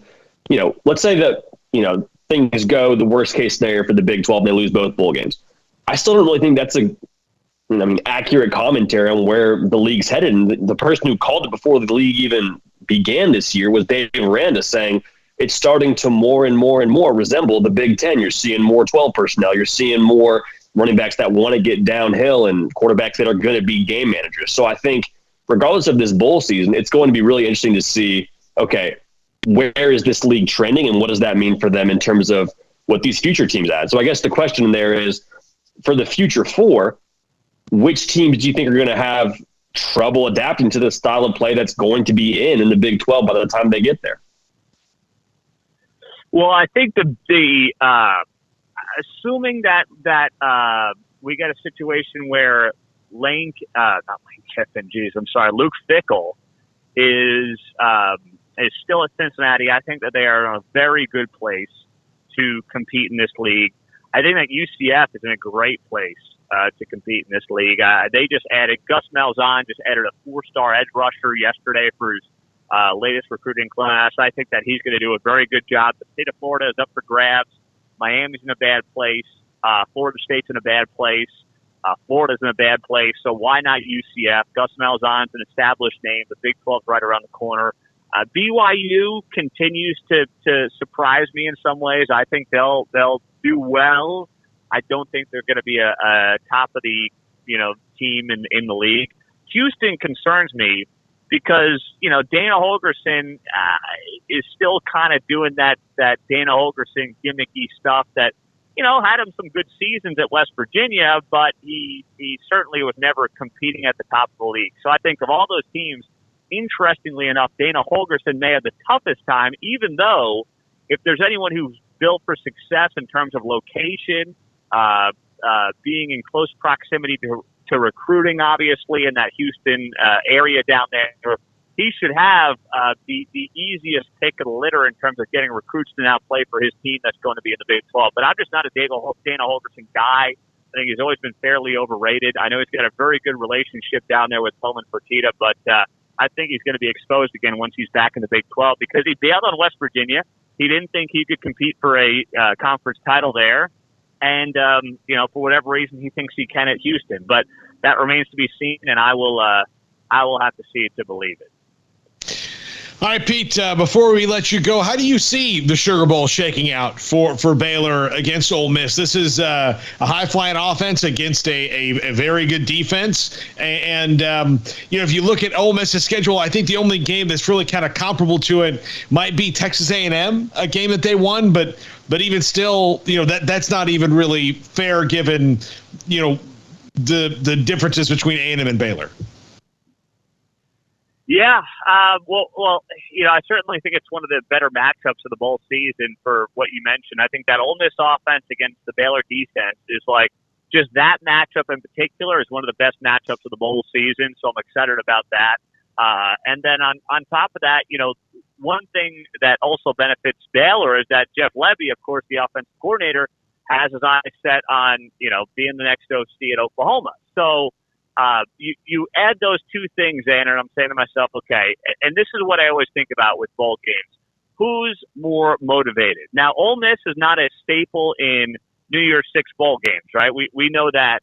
But if I'm thinking about which one of these teams, based on the seasons that they had, is most excited to be there, wants to be there, is energized to be there, and also has a coaching staff that is fired up to be there, to me, that's Baylor. So I give Baylor a slight edge in this game. I do believe it can be one of the best bowl games of the bowl season here coming up in a few days on Saturday. So I'm going to give Baylor something like a 24-23 kind of win. I think that defense will make a couple of plays in a big way, and I'm intrigued to see what happens with Bohannon too, because something that, I know we don't want to necessarily dive into right now, but I think that Baylor quarterback job should be very much up for grabs. I know that it came down to today that Blake Shapin's not going to play in this game as I understand it. So it's going to be Bohannon. And this is a chance, if you're Gary Bohannon, to make a statement that you deserve to be the unquestioned starter going into 2022. But frankly, I'm not convinced that should be the case. So I think there's a lot at stake here from that perspective, whether it's just the fan perspective or, the coaching staff's perspective as well remains to be seen. But I think that's a very, very telling storyline here for a lasting impression from Gary Bohannon going into this offseason, knowing what Blake Shapin did down the home stretch of the season. Pete Mundo, Heartland College Sports. Pete, that's a great point to wrap it up. Enjoy the new year. Enjoy the bowl games. Enjoy it all, Pete. And again, check him out, Heartland College Sports. We love working with Pete. Pete's got great stuff all the time on his podcast as well. Thanks a lot for joining us, Pete. We'll talk to you soon. You bet, guys. Love what you guys do as well. Keep crushing it. Covering that Baylor program. Appreciate it. Pete Mundo, Heartland College Sports, and JD, that was a big thing we didn't get to after the David Aranda press conference was Blake Shapen not going to play. You know, he hurt his shoulder in the Big 12 championship game. We all kind of know when that happened. He came back in and played, but from that point on, they weren't asking him to do a whole lot. And so he's recovering from that shoulder injury. Hopefully he won't be out for spring ball. I don't know what the injury is, but the more important thing is he's not going to play. Gary Bohannon, coming back from a hamstring, will play. So that's pretty interesting in that if Gary Bohannon re-aggravates that injury, it's Kyron Drones. I mean, that's what it's going to be. Blake's not going to play. Jacob Zeno's already in the portal. So it's Kyron Drones, and that's an interesting storyline as we head to Saturday. Yeah, I mean, God forbid something happened to Gary Bohannon. That's when you really start to sweat if you're a Baylor fan or on the Baylor coaching staff. But to backtrack a little bit, if you're Dave Aranda, you kind of feel like, okay, maybe you've delayed that question of who's your quarterback going forward, because Blake Shapen had a really convincing Big 12 championship game. And then you look at Gary Bohannon, he's like, well, that's the one who got you to this game. So in some ways, I think it's kind of nice that you don't have to answer that question right now, because it will be there in the spring, Shapen or Bohannon. That will be there. He's going to have to decide, and that staff will have to decide who they want to go with. So I think he probably would have started Gary anyway, if all things being equal, if Shapen is okay to go. But I'm with you. If he does, for whatever reason, have issues with his health in this game, throwing in a 19-year-old true freshman. Yeah, and the thing is, it's a hamstring. Well, those things, it's one of the least reliable. He should be healthy by this time things. It's easier to predict coming back from a torn ACL because this is how long the surgery takes. This is how long the standard rehab is. This is how long it is. With a hamstring, you can be feeling good, completely good, and being able to do things, and then just one little thing can set it off. It's just a nagging injury that the only way it's like a sprained ankle, the high ankle sprain. The only way to make it better is to not really do anything. Which doesn't make you better at sports, not doing anything, not working out. Yeah. I just spit everywhere. But yeah, it doesn't make it better. So you just have to, you can't do anything on this ankle. So you're going to lift upper body until this thing, you can walk without a boot. Or hamstring. Yeah. You're going to, do upper body things and flexibility exercises and get, treatment until you can run again. But you can't run. And when you walk, you've got to be careful about walking. It's just, it's one of those weird things. Have you ever had a hamstring, like a bad hamstring, Paul? Yeah. Had a bad hamstring pull. I want to say it was the spring game of my senior year. And so I really wanted to play in that spring game, got some medication, but I remember vividly, we had a toss play called, and I was the running back getting a toss play. I remember motioning to the sideline like, hey, I can run between the tackles. Okay. I can make those movements, those short, quick movements, but when I have to open it up and go full speed, I cannot get to that edge. And so for the Baylor coaching staff, you're probably a little bit more limited with what you want to do with Gary Bohannon running the football, because hey, if we call a run play and Gary, for whatever reason, has something flare up in that hamstring, there's no safety net of Blake Shapen. So I'll be interested to see how does Jeff Grimes call the offense with Gary Bohannon's legs. All right, when we come back, we're going to hear from Lane Kiffin really quickly on Ole Miss. He had his press conference today as well. After that, we'll come back, wrap up the 4 o'clock hour. We'll tell you what we thought about what Lane Kiffin had to say in his press conference. I'm Paul Catalina. He's JD Piquel. The Smokes are traveling. Everybody's healthy. The Smokes are traveling today. I'm in Nashville. JD's in Atlanta. We're all over the place. We're nationwide here at 365 Sports. We're all over the place. We cover it all. This is Sick 365 Radio, 365 Sports. Payments for qualified buyers at 2.9% with $5,000 down cash for trade. TTL Extra. See deal for details. Get the quality pre-owned car you need now at a price you can afford at Richard Car. Find great deals like a 7-passenger 2016 GMC Acadia for $225 a month, a 2019 Ford F-150 for $438 a month. Plus, get top dollar for your trade now. Richard Car. Pre-owned vehicles go through a 172-point inspection, and our aggressive lenders say yes when others say no. Find your next car or truck at Richard Car today. At Richard Car, we give you more. Baylor Scott and White, Southwest Sports Medicine and Orthopedics, the team physicians for Baylor Athletics, diagnosing and treating all sports-related injuries, including concussions. These specialists also provide orthopedic services for athletes and non-athletes alike, whether it's knee or shoulder pain, hand or wrist injury, orthopedic spine care, and even an arthritis and total joint clinic. Trust the doctors Baylor Athletics trusts. Baylor Scott and White, Southwest Sports Medicine and Orthopedics wants to get you back in the game. How did Edward Jones become one of the biggest financial service companies in the world? By not acting that way. Financial strategies, one-on-one advice, it's a big difference. And that's why Brad Wilson, your Edward Jones financial advisor, makes sense of investing. Experience the difference for yourself. Brad Wilson, 250 Sharon Drive in Woodway, 254-776-4337. Edward Jones, member SIPC. Hey, this is Bryce Petty, former starting quarterback and two-time Big 12 champion, and I know firsthand the importance of being in top shape both on and off the field. So listen up, men.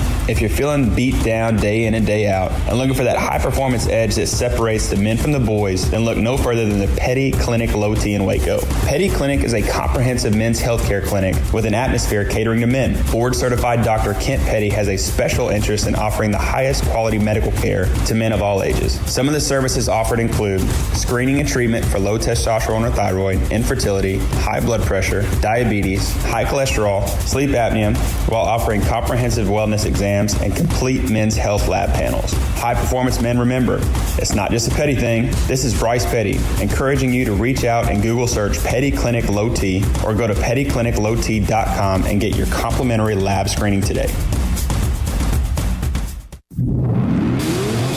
Masters of barbecue, kings of crazy good food, and the perfect sanctuary for sports, beer, and barbecue is Coach's XXX Smoke on Austin Avenue in downtown Waco and also on Highway 84 in McGregor. A menu filled with choices like a great offensive playbook, including 3 meat combos with sides, burgers, and sandwiches, wings, loaded giant spuds, and salads, crazy wings, chicken poppers, big boy fries, and smoking quesadillas, just some of their amazing appetizers. There's Coach Big Ol' Draft Beer, or order Zach's Spicy Bloody Mary or Coach's margaritas and mimosas while watching your favorite team play. Great pecan smoked barbecue, fun atmosphere with attention to detail, including a catering menu, and we'll quote your price to fit your budget. Coach's XXX Smoke on Austin Avenue in downtown Waco and walking distance to the great places to shop and enjoy, and also the original location on Highway 84 in McGregor. Great food, great price, great fun. Eat where the locals eat.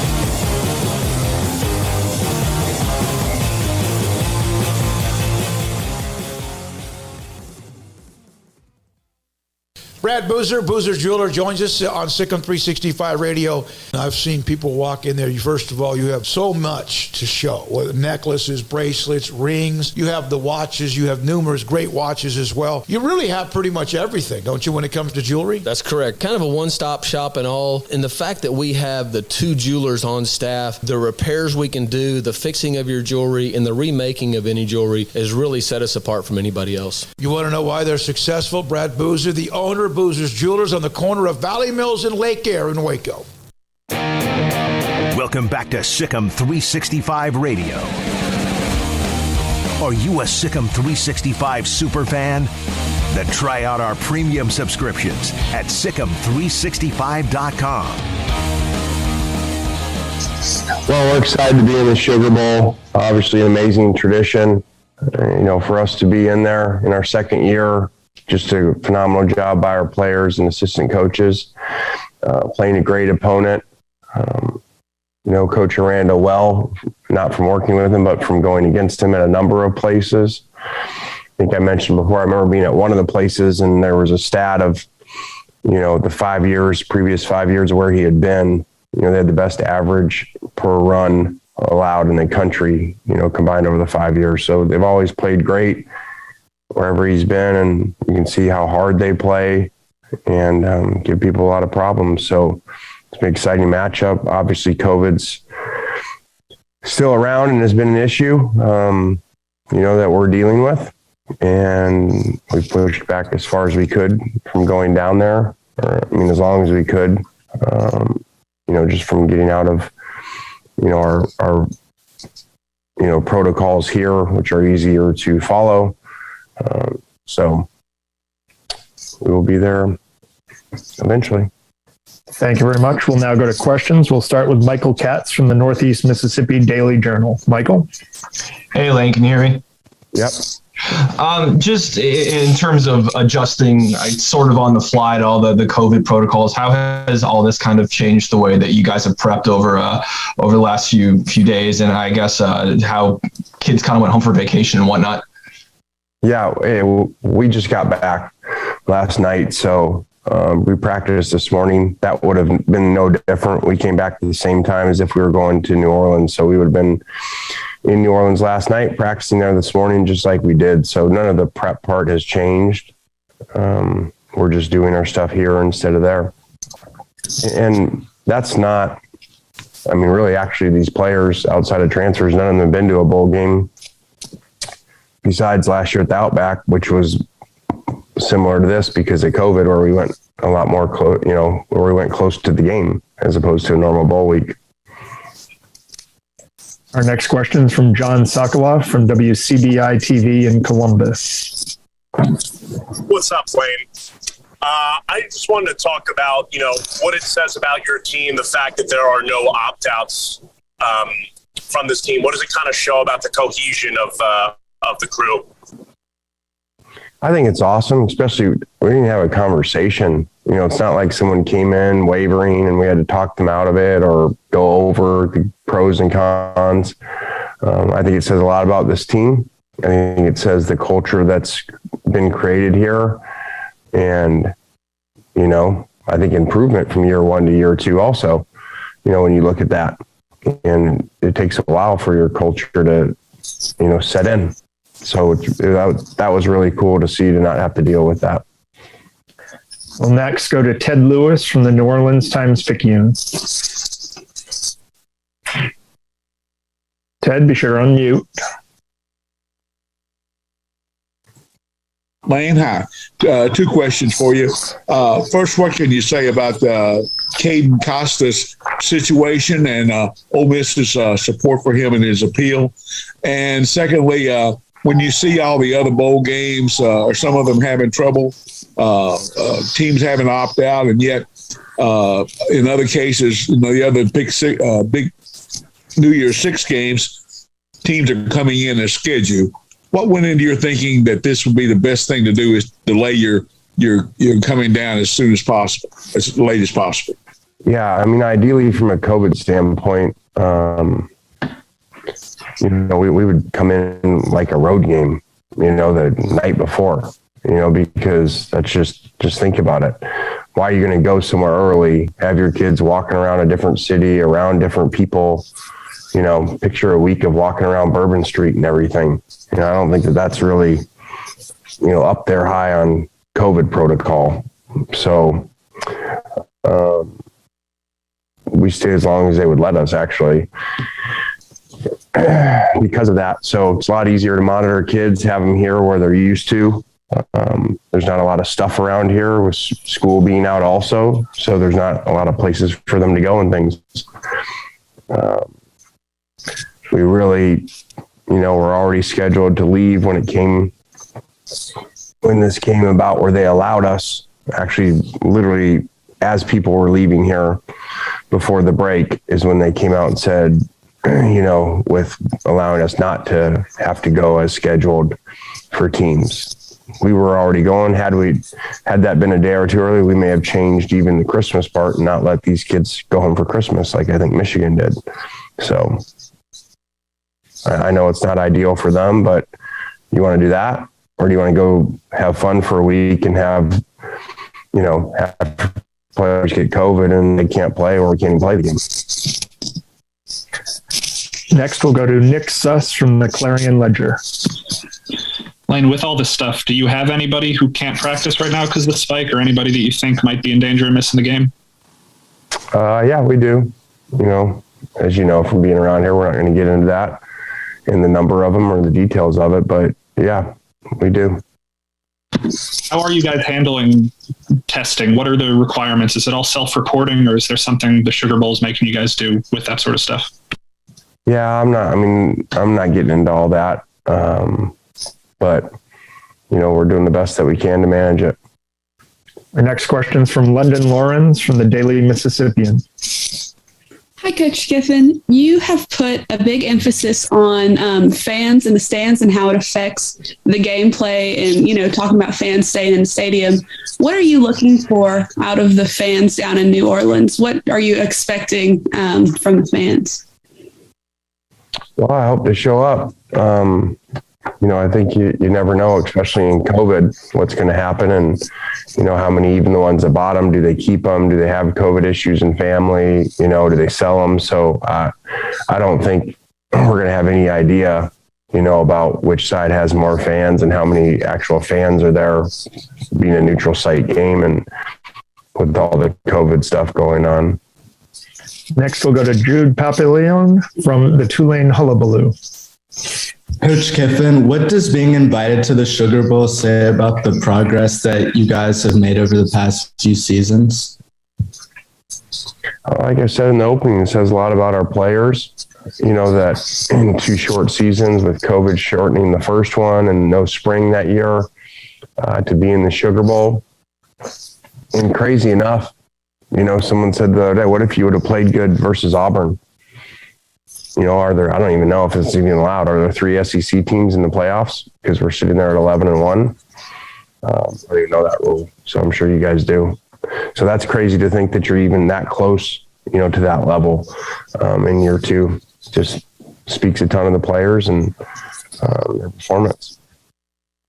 We'll go back to Michael Katz for a follow-up question.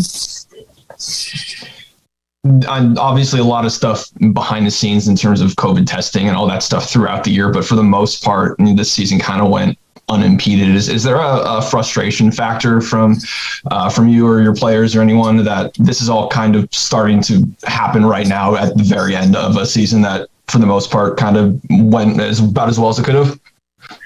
I think they've trained. They've got 2 years of worrying about what you can control, and they certainly can't control COVID, whether that's, changing games or how early you go to games and stuff like that. So worry about what we control, and I think they've started to, understand that, and this would fall into that. We have a follow-up from Ted Lewis from the Times-Picayune.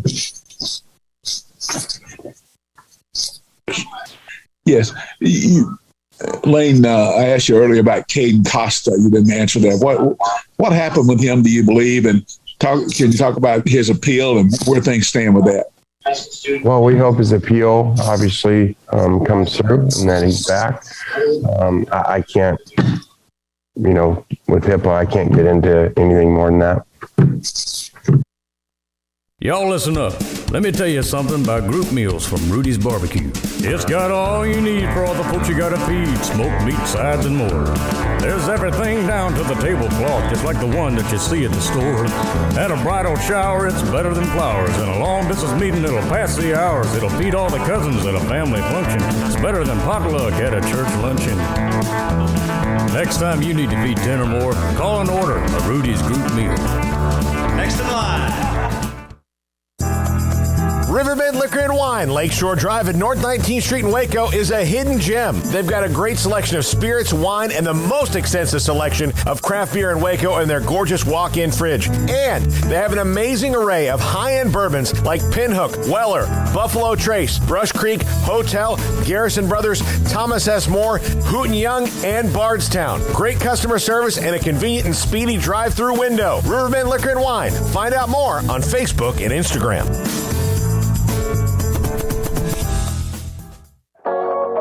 Waco Regional Tennis and Fitness continues to add more weapons to your getting or staying in shape arsenal with 8 brand new treadmills ready for you to run or walk a mile or 2 or 10. And with the explosion of interest in pickleball with instructors Joe Rosa and Jody Thurman with more courts available. Waco Regional Tennis and Fitness with large flat screens stretched across the weight room with Wi-Fi available, their own app to enjoy news, business, weather, or sports. Everywhere you look, there's energy, passion, and commitment. New touchless water fountains fountains outside of each locker room, and all the locker rooms with showers, sauna, and whirlpool.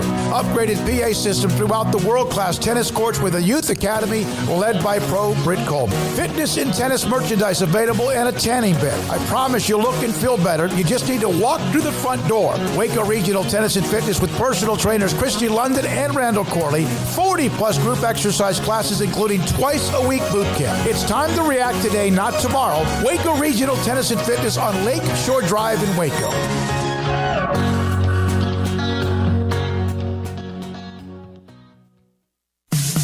In the market for a quality metal building? Since 1943, Pioneer Steel and Pipe has helped Central Texas residential and commercial customers with metal building design, panel options, building components, and trim options. Pioneer Steel and Pipe's residential line is energy efficient, offers low maintenance, reduces insurance payments, is impact resistant, and carries up to a 45-year limited warranty. In addition, they can also help you find a metal building contractor for your project. Pioneer Steel and Pipe with locations in Waco and Bryan and at pioneersboys.com.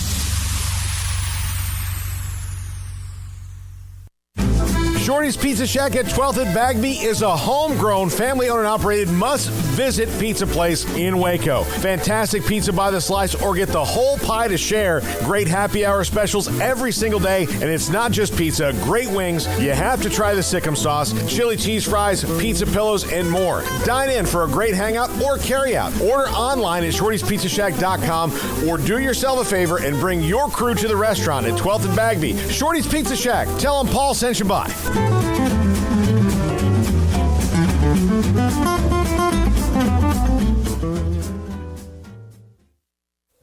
Stepping into a new pair of boots is great, but stepping into the boots of a U.S. Army officer can also add confidence and leadership skills to your son or daughter's career path. There are more than 150 occupational specialties to help them find the best fit for their future. See all the things your son or daughter can achieve in our boots at GoArmy.com. U.S. Army Waco Recruiting Company, 254-598-8131 or 254-776-1543. Welcome back to Sikkim 365 Radio. The Sikkim 365 Radio app is sponsored by Alan Samuels Dodge Chrysler Jeep Ram Fiat in Waco. Your friend in the car business at Loop 340 and east of 84. Come by. Let's be friends. Wrapping up the 5 o'clock hour here on Sikkim 365 Radio, 365 Sports. Paul Catalina live from Murfreesboro, Tennessee at the Mustafa Mansion. That's what I'm going to call this place. It's a very nice house, lovely house. There's a lot of chaos downstairs from me right now, JD. My girlfriend Amanda's entire family is here. Her sister and her brother-in-law have 4 kids, great kids, but they're all here right now, hanging out with the grandparents. And first time I've met them, it's been, well, I met her sister, but the first time I met the kids and the husband. So I've had that kind of holiday. You have, and we're going to talk about Lane Kiffin in a second. I just want people to know that you have had this experience and are now, 6 weeks, 7 weeks from the wedding, getting married? 6 weeks. Yeah, we're counting down. 6 weeks. Yeah, you are in the time. It's go time. It's just everything now. Every decision that you make for the next 6 weeks is, and probably for the last 6 months since you've been engaged or so. How does this scheduling affect wedding plans? Like, I don't want to do this. Like, I can't go here because I don't want to.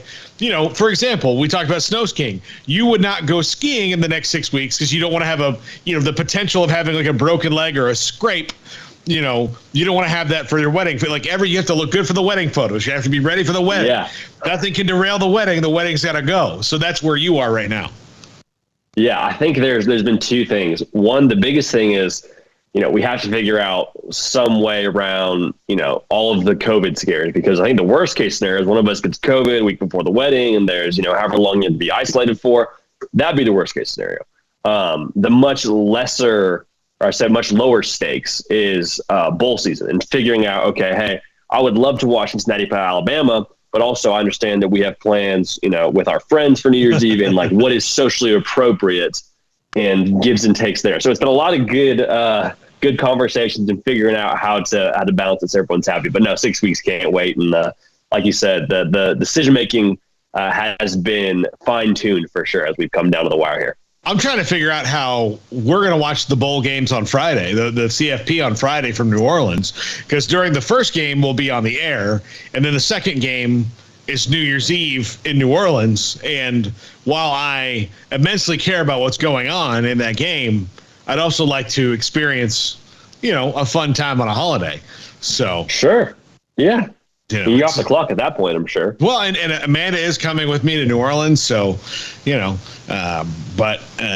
it's gonna be interesting. So JD, Lane Kiffin didn't really talk about Baylor all that much, and it kind of surprised me. I wonder, I don't know how many of the local Waco people were in that media session with him, but didn't talk about Baylor that much, talked a lot about them, but he did talk to the thing that we talked about earlier about no opt-outs for this Ole Miss team. And that speaks to wanting to do something that a lot of them have never done before. Look, Garrett Wilson's opting out. There's reports that Chris Olave and the left tackle might opt out of the Rose Bowl too. And, Ohio State, in a similar situation as Baylor, they're not winning the national championship. They're just playing in the Rose Bowl, but Rose Bowl's not that big of a deal, apparently, to a lot of those guys, and it's not like it used to be. But Lane Kiffin, they're all there. They're all going to be ready to go. So, yeah, it is interesting to see from program to program how much the bowl game matters. And you think about Ohio State, and I know I've kind of taken a stance on this of, hey, I want to opt out if it was me. If I'm Garrett Wilson, I'm not going to be the first wide receiver taken next year, so I don't have to worry about that. But for Ohio State, I'm thinking just off the top of my head how many times he's already played in the Rose Bowl, whereas for someone like Matt Corral, playing in the Sugar Bowl is a big deal for Ole Miss. I mean, this is a big deal for this program to be now playing in a New Year's Six Bowl. It's relatively new territory for them. And so I think that could play a factor a little bit. Like Garrett Wilson got to Ohio State. Ohio State was winning Rose Bowl. Matt Corral came to Ole Miss, and it was kind of a matter of, hey, where are we going to finish in the SEC? Are we going to even make a bowl game? And so I think for him, more power to them and to that program. And obviously some of it has to do with culture, but it's a big deal for Ole Miss to be playing in the Sugar Bowl, as it is a big deal for Baylor to be playing in the Sugar Bowl. Don't get it twisted at all. So I'm happy to see that there's no opt-outs. Yeah, I think that's the coolest thing about this game going forward is for both these teams, this is a big deal to be there. And look, Baylor, a lot of these guys were there last year.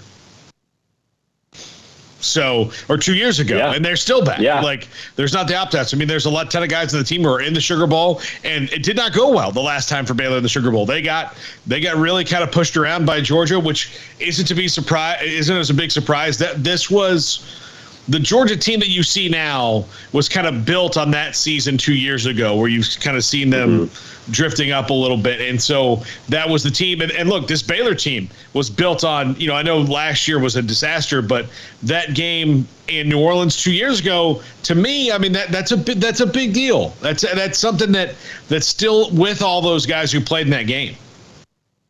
100%. And I think it also sends the message that both these programs still have more they want to prove. They have more they want to show to, potential recruits, to the national media, to whoever's watching. They still have a message they want to send. And on the flip side, if you're a player opting out for Ohio State, you might kind of feel like, hey, I've won a Rose Bowl here already. I've done X, Y, and Z already in my career as a Buckeye.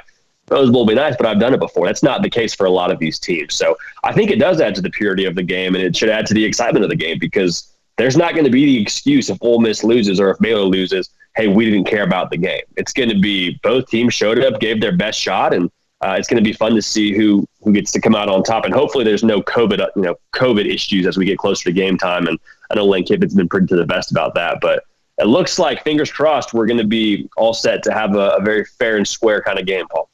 Yeah, I'm excited for it. Look, and we can't control. Smokey and I talked earlier. Like, we just can't control it. I mean, here's the most optimistic I can be about the bowl games, and like for us going to cover it is, look, if it happens, it happens. We were gonna go there.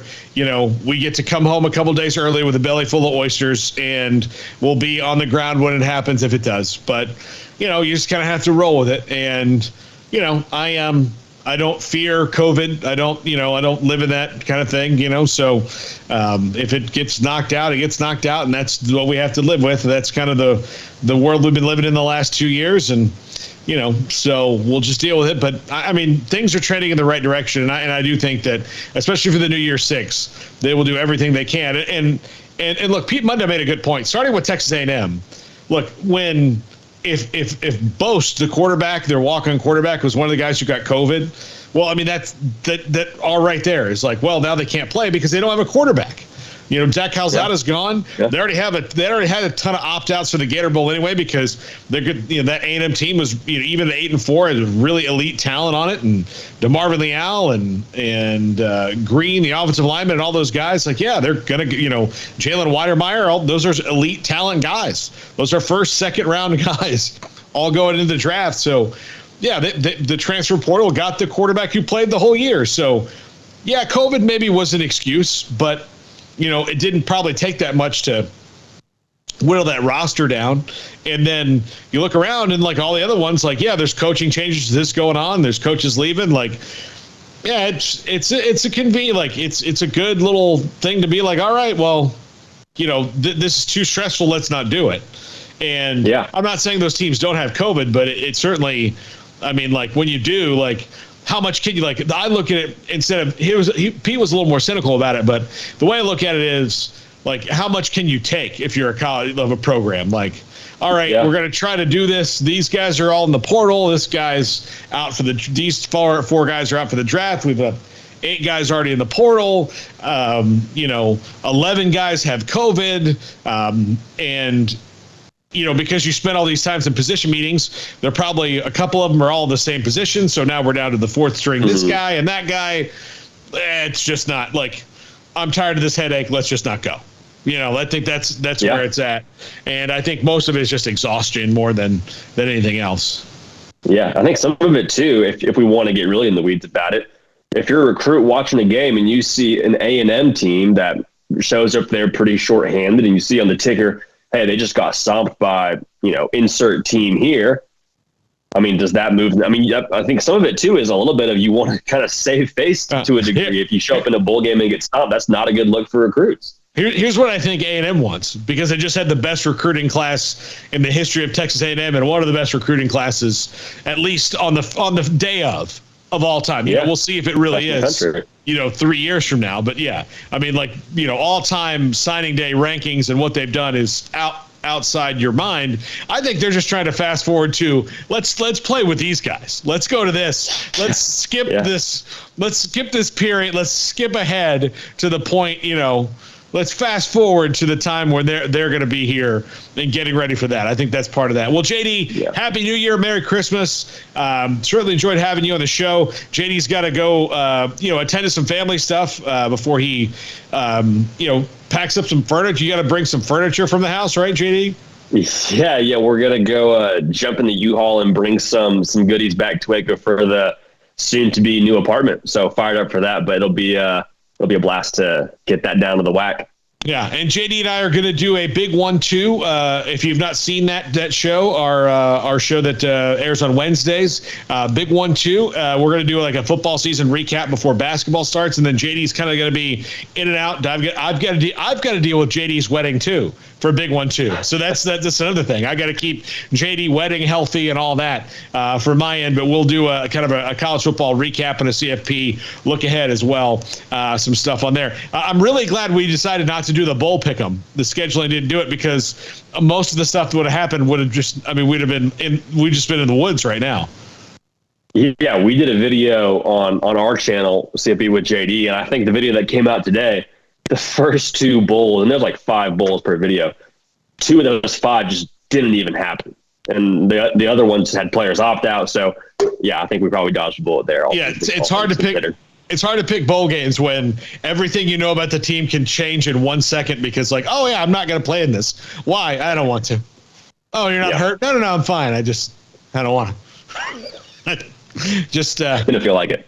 I'm gonna go lift weights and run in a straight line for 4 months. I mean, I guess that makes sense. Have fun doing that. You don't want to play one more game? No. Yeah, that's what they're gonna do. You played all the other games and it was a lot of fun, and you're friends with these guys. Yeah, just don't think so. Yeah, no, I really want to go lift weights and run 40 yards at a time. That's what I'm going to do. Yeah, quite the important things in life. All right, JD, well, Happy New Year. When we come back, Brett Norsworthy, WHBQ, talks Ole Miss with us. This is Sikkim 365 Radio, 365 Sports. Baylor University is where lights shine bright. So, let there be light. Let there be roommates and teammates, scholarship and championships. Let there be fresh starts and new traditions, fast friendships and lasting impacts. Let there be laughter. Let there be joy. Let there be light. Baylor University, where lights shine bright. Born in Waco, Brotherwell Brewing exists to serve the Central Texas community with locally crafted beer of the highest quality. They want to bring Central Texas closer to the brewing experience so everyone can enjoy well-made beer as much as they do. For 2.5 years, they've been bringing high-quality beer to Central Texas at their location on Bridge Street in East Waco. Brotherwell Brewing believes in community and bringing people together to enjoy products made in their community. So for your game day, whether it's a tailgate or at home, stop by Brotherwell Brewing for high-quality craft beer made right here in Central Texas, 400 East Bridge Street, and check them out online at brotherwell.com.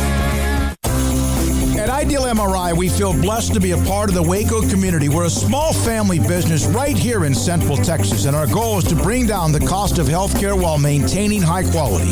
At times like this, the cost of healthcare has never been more important, and unfortunately, significant illnesses and injuries still occur. That's why Ideal MRI is open and here to serve you through the difficult time. We offer premium MRIs just like a hospital with state-of-the-art technology and specialists, but you'll pay less. Sometimes thousands of dollars less, whether you're using insurance or not. At Ideal MRI, we accept most insurance and there are no hidden costs, even offering financing if that's needed. Everything included in the price, and you'll not get something as a surprise in the mail later on. If you need an MRI, ask your doctor about Ideal MRI. They'll know. You can schedule an appointment safely from home online in minutes at idealmri.com or give us a call, 833-IDEAL-MRI, idealmri.com. Jay from Pickup Outfitters here with your holiday gift-giving guide. So it seems the air fryer is an, air quotes, hot Christmas gift this year. An air fryer? Come on, really? First, an air fryer is not a real fryer. It has no grease. It's a mini convection oven. And you probably already have one of those in your house. So you're just wasting money on something that's not even real. You know what is real? A grill guard. It's made of real steel and it protects the truck of someone you love. And you can get one for that special person on your Christmas list at Pickup Outfitters. So avoid common Christmas gift mistakes like house slippers, a beard, nose, ear, hair, and eyebrow trimmer. Or a man purse? You better not. Give a Christmas gift that says, I love you. A grill guard, a toolbox, running boards, and other great gifts at Pickup Outfitters. You can even get a gift certificate to let them pick out whatever they want. Pickup Outfitters is the Christmas gift headquarters. 220 Lake Erie Drive in Waco. Automatic Chef Canteen is a full-service micro-market vending and office coffee provider with state-of-the-art vending equipment, a wide variety of products, and offering custom-fitted micro-market vending office coffee solutions for your employee break room. You want a full break room solution and a workplace oasis? Well, Automatic Chef Canteen, locally owned and operated for over 50 years in Central Texas, also includes in-house mechanics on call 24/7 for fast, reliable service and maintenance. Automatic Chef Canteen, 6900 Imperial Drive in Waco, or online at automaticchefcanteen.com.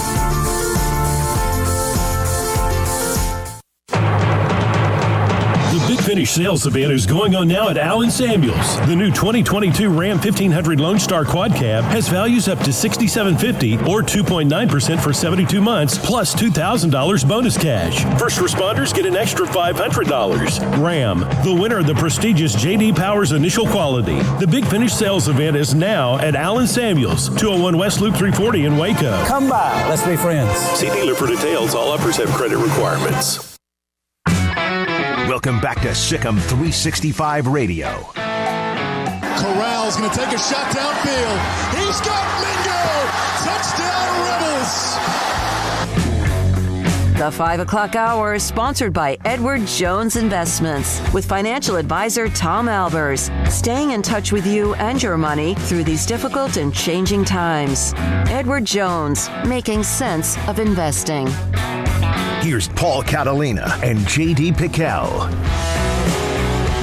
My old friend Brett Norsworthy, WHBQ Radio in Memphis, Tennessee, covers Ole Miss, among many other things. But, Brett, one of my favorite parts about bowl season and all this stuff is that, without planning it or knowing it, you get to run into old friends like you. We've known each other for a long time, going back to Super Bowls of days past, maybe all the way back to Indianapolis in that Super Bowl. And we get to catch up here after the holidays, and hope you had a good Christmas. I know you're on your way to NOLA right now. Thanks for hopping on the show. Paul, thank you so much. And I promise you, when this bowl was announced, the first thing I thought of was my good friends and my old Southwest Conference days in Baylor University, the proud national champions of men's college basketball, and the great team that Dave Aranda put out there. And Ole Miss and Baylor's kind of been on a collision course the last few years, but we don't ever collide. It's something always seems to derail it. Last year we were supposed to open the Dave Aranda and Lane Kiffin respective eras at both schools, and we weren't able to because of COVID. Now we meet in the Sugar Bowl, and I'll tell you, I promise you, not being patronizing, I'm looking so forward to this game, more so than even the last trip to the Sugar Bowl for Ole Miss, and that was the first time in 46 years last time. Now 6 years later going back, because we have one more win than we had then. We were 9-3 then, and we're now 10-2. And that year we played Oklahoma State from the Big 12, but we didn't play the Big 12 champions. And that's what the Baylor Bears are, as you so very well know and cover so well. 11-2 going for a 12th win. Ole Miss 10-2 going for a 11th win. Great coaching matchup. Good storylines at quarterback. I think will be a great game. I'm kind of relieved that game didn't get played last year, kind of on both sides, and that both teams, looking back now, in that both teams are in a way better spot, and it'll be a way better game than it would have been in Houston a year and a half ago.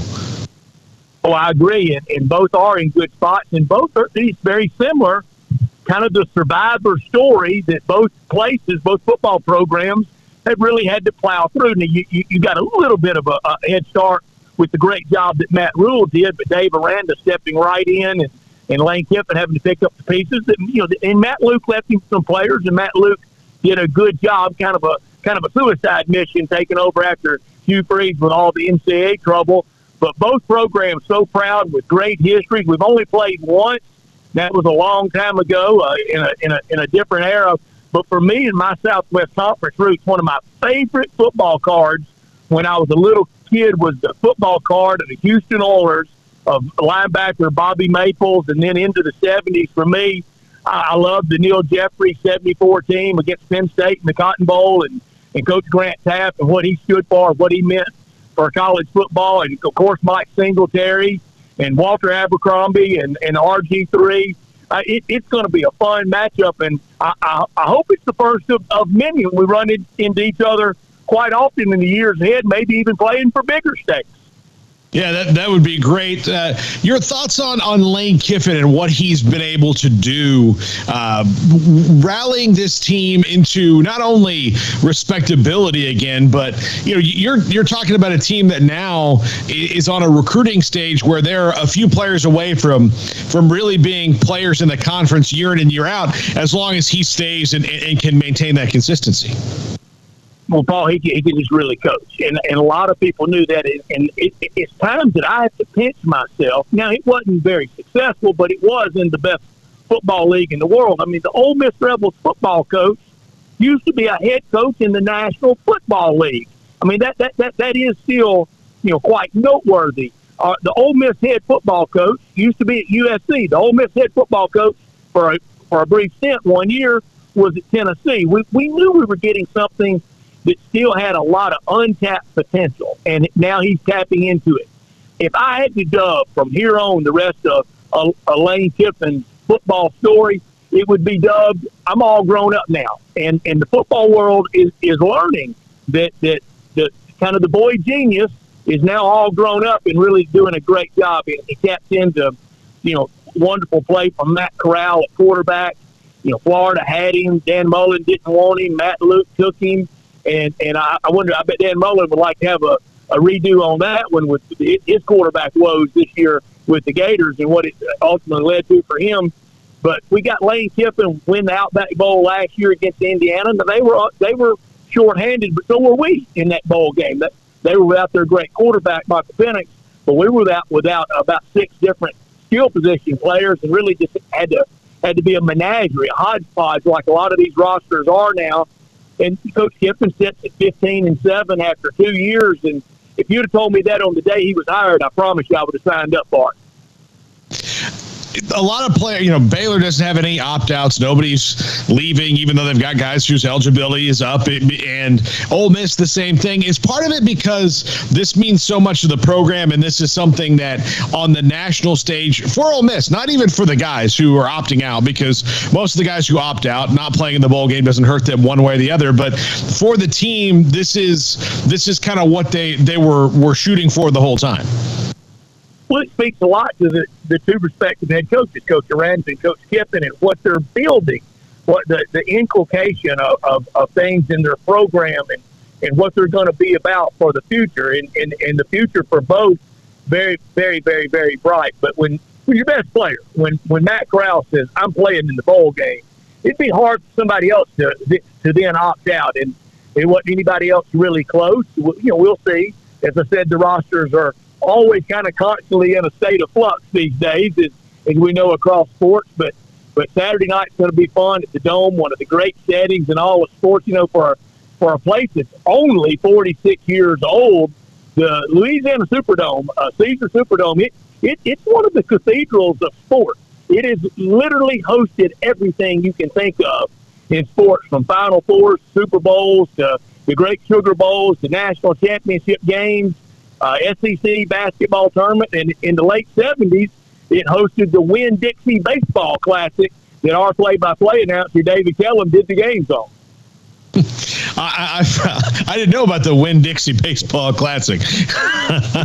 Yeah. But yeah, the Superdome, it's one of those wild places. I will warn you, Brett, and you probably know this. I didn't know the last time we went there because when the Super Bowl was there, Smokey went and he sat in auxiliary, and so he didn't have the problem. But the press box is open air and it's underneath the air conditioner. So you gotta bring a fleece so you don't freeze to death.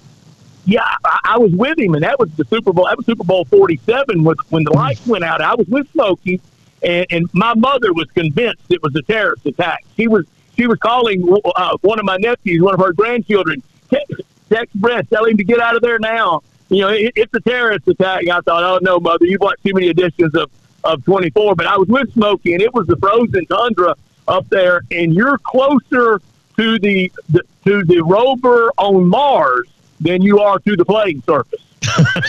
Yeah, you certainly are. You certainly are. Well, Brett, for Ole Miss, in this, they did okay in recruiting. They did well. Lane Kiffin's making inroads there. Matt Corral is leaving. He's probably going to be the first. I would think he's probably going to be the first quarterback taken. I mean, you might flip a coin between him or Kenny Pickett, but it's probably Matt Corral. How do they replace him on the roster going forward next year? Seeing everything he did for the team this year. The quarterback for Ole Miss on opening day next fall against Troy next September is probably not on this roster. Just being candid and forthright with you, I think they will have plenty of good options after the bowl's over to have a transfer quarterback come in, and we're hoping at Ole Miss, that'll be a year or two guy and try to land Arch Manning in a few years with his very ballyhooed recruitment. But I trust Lane Kiffin at that position. Whatever we put out there next year, however it is, we're going to miss Jeff Levy, and he's really, really good football coach. And I wish him so well at OU, and he was my favorite. He's my favorite guy on this staff. I just love Coach Levy. I know a lot of people at Baylor know and appreciate him. But Lane Kiffin, I trust him wholeheartly at quarterback and on the offensive side of the ball. And the job that DJ Durkin did, really from the Alabama loss on and even the Arkansas win on, the defense got better and it had to. It was a sieve against Arkansas. He was really fortunate to win that day when they couldn't convert the 2-point play on the last play of the game. Yeah, I was going to ask you about Jeff Lebby. That was look, when Oklahoma's offensive coordinator position came open, you kind of had to feel that he was going to at least try for it. I mean, that's his alma mater, and he certainly climbed his way up the coaching ranks since he left Baylor. What was that partnership like? Because Lane Kiffin is a great offensive mind. Jeff Lebby comes from the Briles tree. He's proven to be a really, really up and coming offensive mind. What was that partnership like day in and day out for Lane Kiffin, who doesn't like to let the reins go too much on the offensive play calling or control?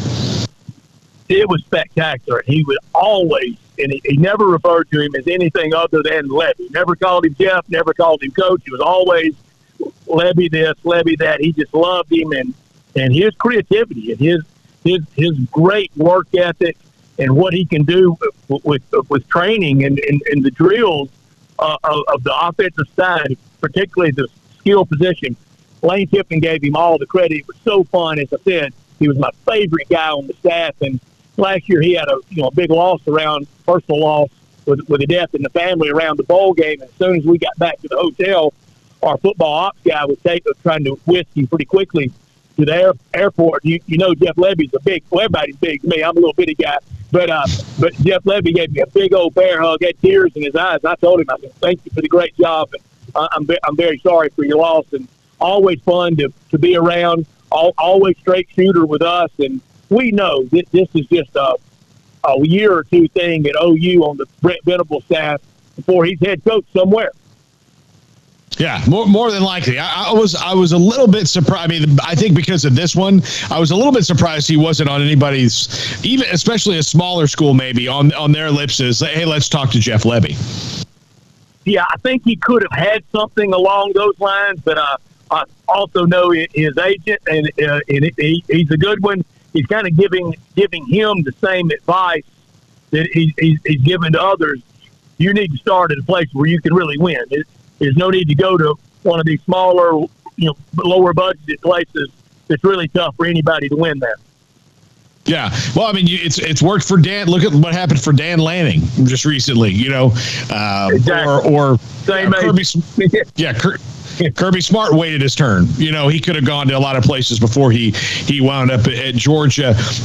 Brett, we haven't talked to you in a while, but the shockwaves that got sent through the SEC and the Big 12 back in July and August with Texas and Oklahoma coming in, all the dust is settled now. We know it's it's certainly going to be strange and different, but for Ole Miss fans, for them, how do they feel about Oklahoma and Texas now being conference rivals and probably teams that they're going to have to play more often than not because they're kind of geographically on that side of the conference?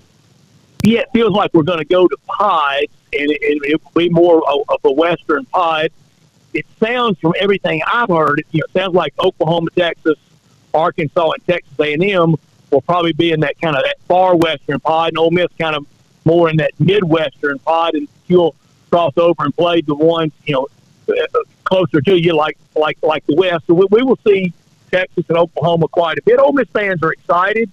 When it first came out, I had some of my Ole Miss friends say to me, just very honestly, they would say, who in the heck are we going to beat? Tough just got a lot tougher. But with what Coach Kiffin's doing and the programs evolving so well, I think we'll be able to compete. Now, I'm looking forward to both OU and Texas being into the league. I've been to Austin plenty of times. I've never been to Norman. Looking forward to that. But I think both of those fan bases in Texas really trying to rebuild.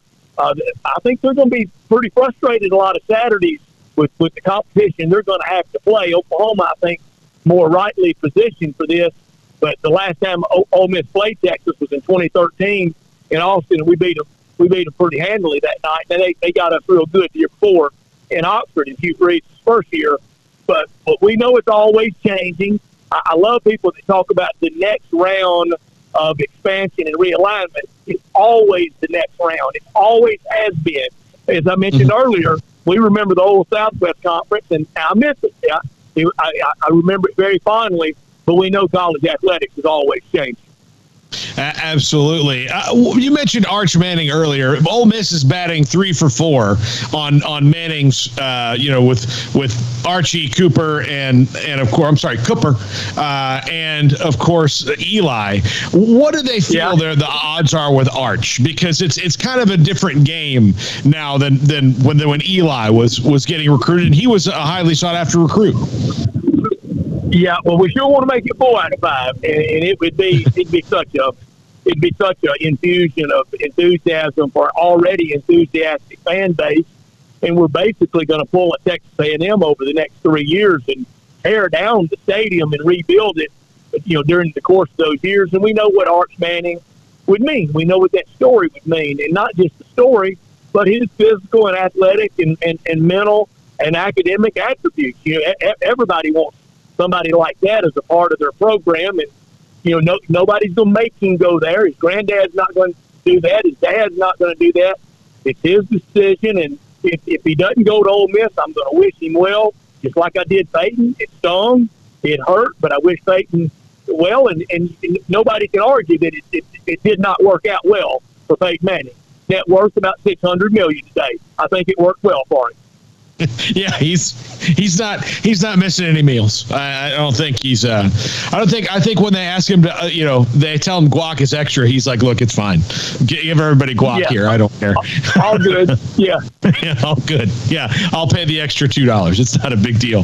Well, Brett, I'm certainly looking forward to the game on Saturday. I'm looking forward to seeing you. It's been a couple years because Super Bowl is obviously derailed. Now, Smokey and I went to Tampa last year and essentially sat in a room by ourselves. So we're kind of overdue to see some of our old buddies.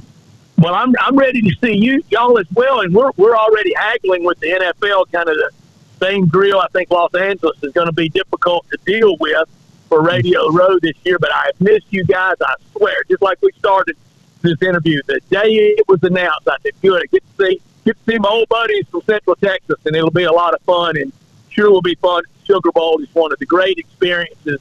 I've been to 2 previous, one with Ole Miss. I went in 92 for the Alabama-Miami game, for Sugar Bowl games, and just one of my favorite towns and favorite games, and my Southwest Conference roots. I can't wait to see my friends from Baylor. Brett Norsworthy, WHBQ Radio in Memphis, and of course Ole Miss covers them like a blanket and does the games. So great to have Brett with us here on Sikkim 365 Radio. Brett, we'll see you in NOLA, buddy. You got it, Paul. That's Brett Norsworthy. This is Sikkim 365 Radio. David Hellman of DallasCowboys.com is next. It's Baylor football season, and as always, Berg Colgin Ford supports the green and gold. Hi, I'm Mark Stewart with Berg Colgin Ford. It's time for team celebrations and BU touchdowns. Berg Colgin Ford is your home team when it comes to trucks and tailgates. Ford has the perfect truck for you to host a top-ranked tailgate party. Here's to a winning season for our hometown Bears. Visit us anytime at bkford.com. Buying made simple at BK Ford. Sick 'em Bears.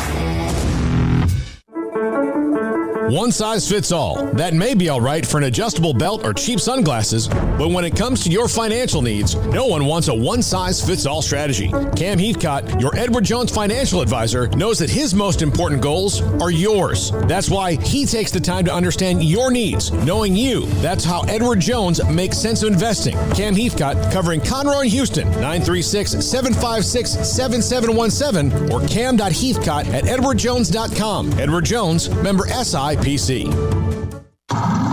It's plain and simple. Waco Custom Marketplace is the one-stop shop for what you need for tailgating, from charcoal, cold beer, and wine. And, of course, customize your order with brisket, tri-tip, sausage, wings, smoked pork tenderloin, country-style or pork spare ribs, marinated beef and chicken fajita meat, ground beef and chili, meat, hot dogs, and burgers, buns, seasoning, sauces, chips. There's fresh baked bread and kolaches every day, breakfast sausage links. And you can also customize your favorite cut of steaks from Select, Choice, or Prime, bacon wrap fillets, ribeyes, New York strip, sirloin, T-bone, and porterhouse. Full service butcher shop includes pork, poultry, beef, chicken, and seafood, serving Waco restaurants and families since 1940. Your one-stop shop for beef, pork, poultry, and seafood needs. Waco Custom Marketplace, 425 Lake Erie Drive, or WacoCustomMarketplace.com.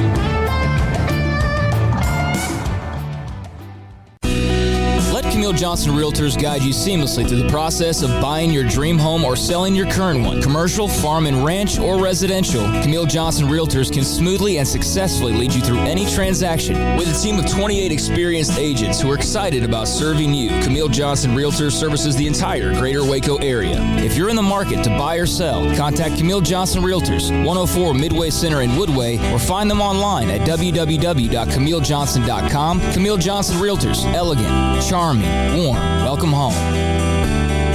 When we moved to Texas, we were like fish out of water. We didn't know anyone in our neighborhood until our Texas Farm Bureau insurance agent came to the house. She was so helpful and reassuring, a friendly face with that Texan hospitality I'd heard about. When we purchased a Texas Farm Bureau insurance policy, we knew we were making the right choice. We knew our family would be protected.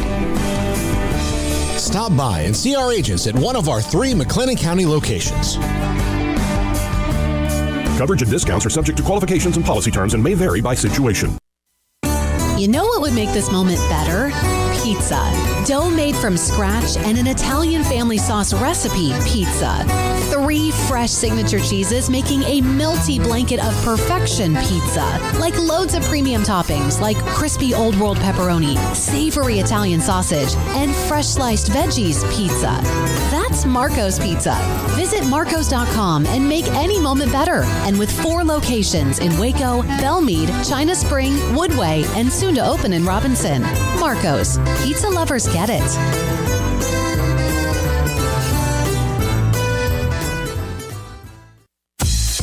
Baylor Scott and White, Southwest Sports Medicine and Orthopedics, the team physicians for Baylor Athletics, diagnosing and treating all sports-related injuries, including concussions. These specialists also provide orthopedic services for athletes and non-athletes alike, whether it's knee or shoulder pain, hand or wrist injury, orthopedic spine care, and even an arthritis and total joint clinic. Trust the doctors Baylor Athletics trusts. Baylor Scott and White, Southwest Sports Medicine and Orthopedics wants to get you back in the game.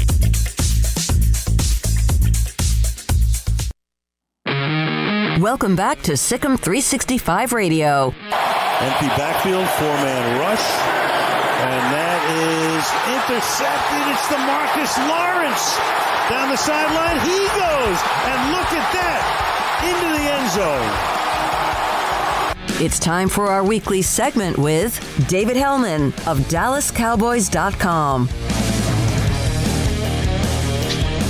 Welcome back into Sikkim 365 Radio, 365 Sports. David Hellman joins us now, DallasCowboys.com. And David, I cannot imagine a game going better for the Cowboys, and not just because it was 56-14, but given the last 6-7 weeks of football we've seen, it's like everything is not fixed. I don't want to say that, but like everything that was a problem doesn't seem to be that big of a problem right now. Yeah, it's kind of. I'm borrowing this phrase, but it's like when you've got a big kink in your neck and it's bothering you all day and you finally crack it and get it all loosened up and you just feel great. Like every problem that was bothering this team over the last 6 months, it looked like they addressed it in one night. Yeah, and look, not to put the cart before the horse, and I understand that, Washington had a ton of COVID problems and, Taylor Heineke had not practiced as much and all these different things, but this was the Cowboys offense that we saw at the beginning of the season.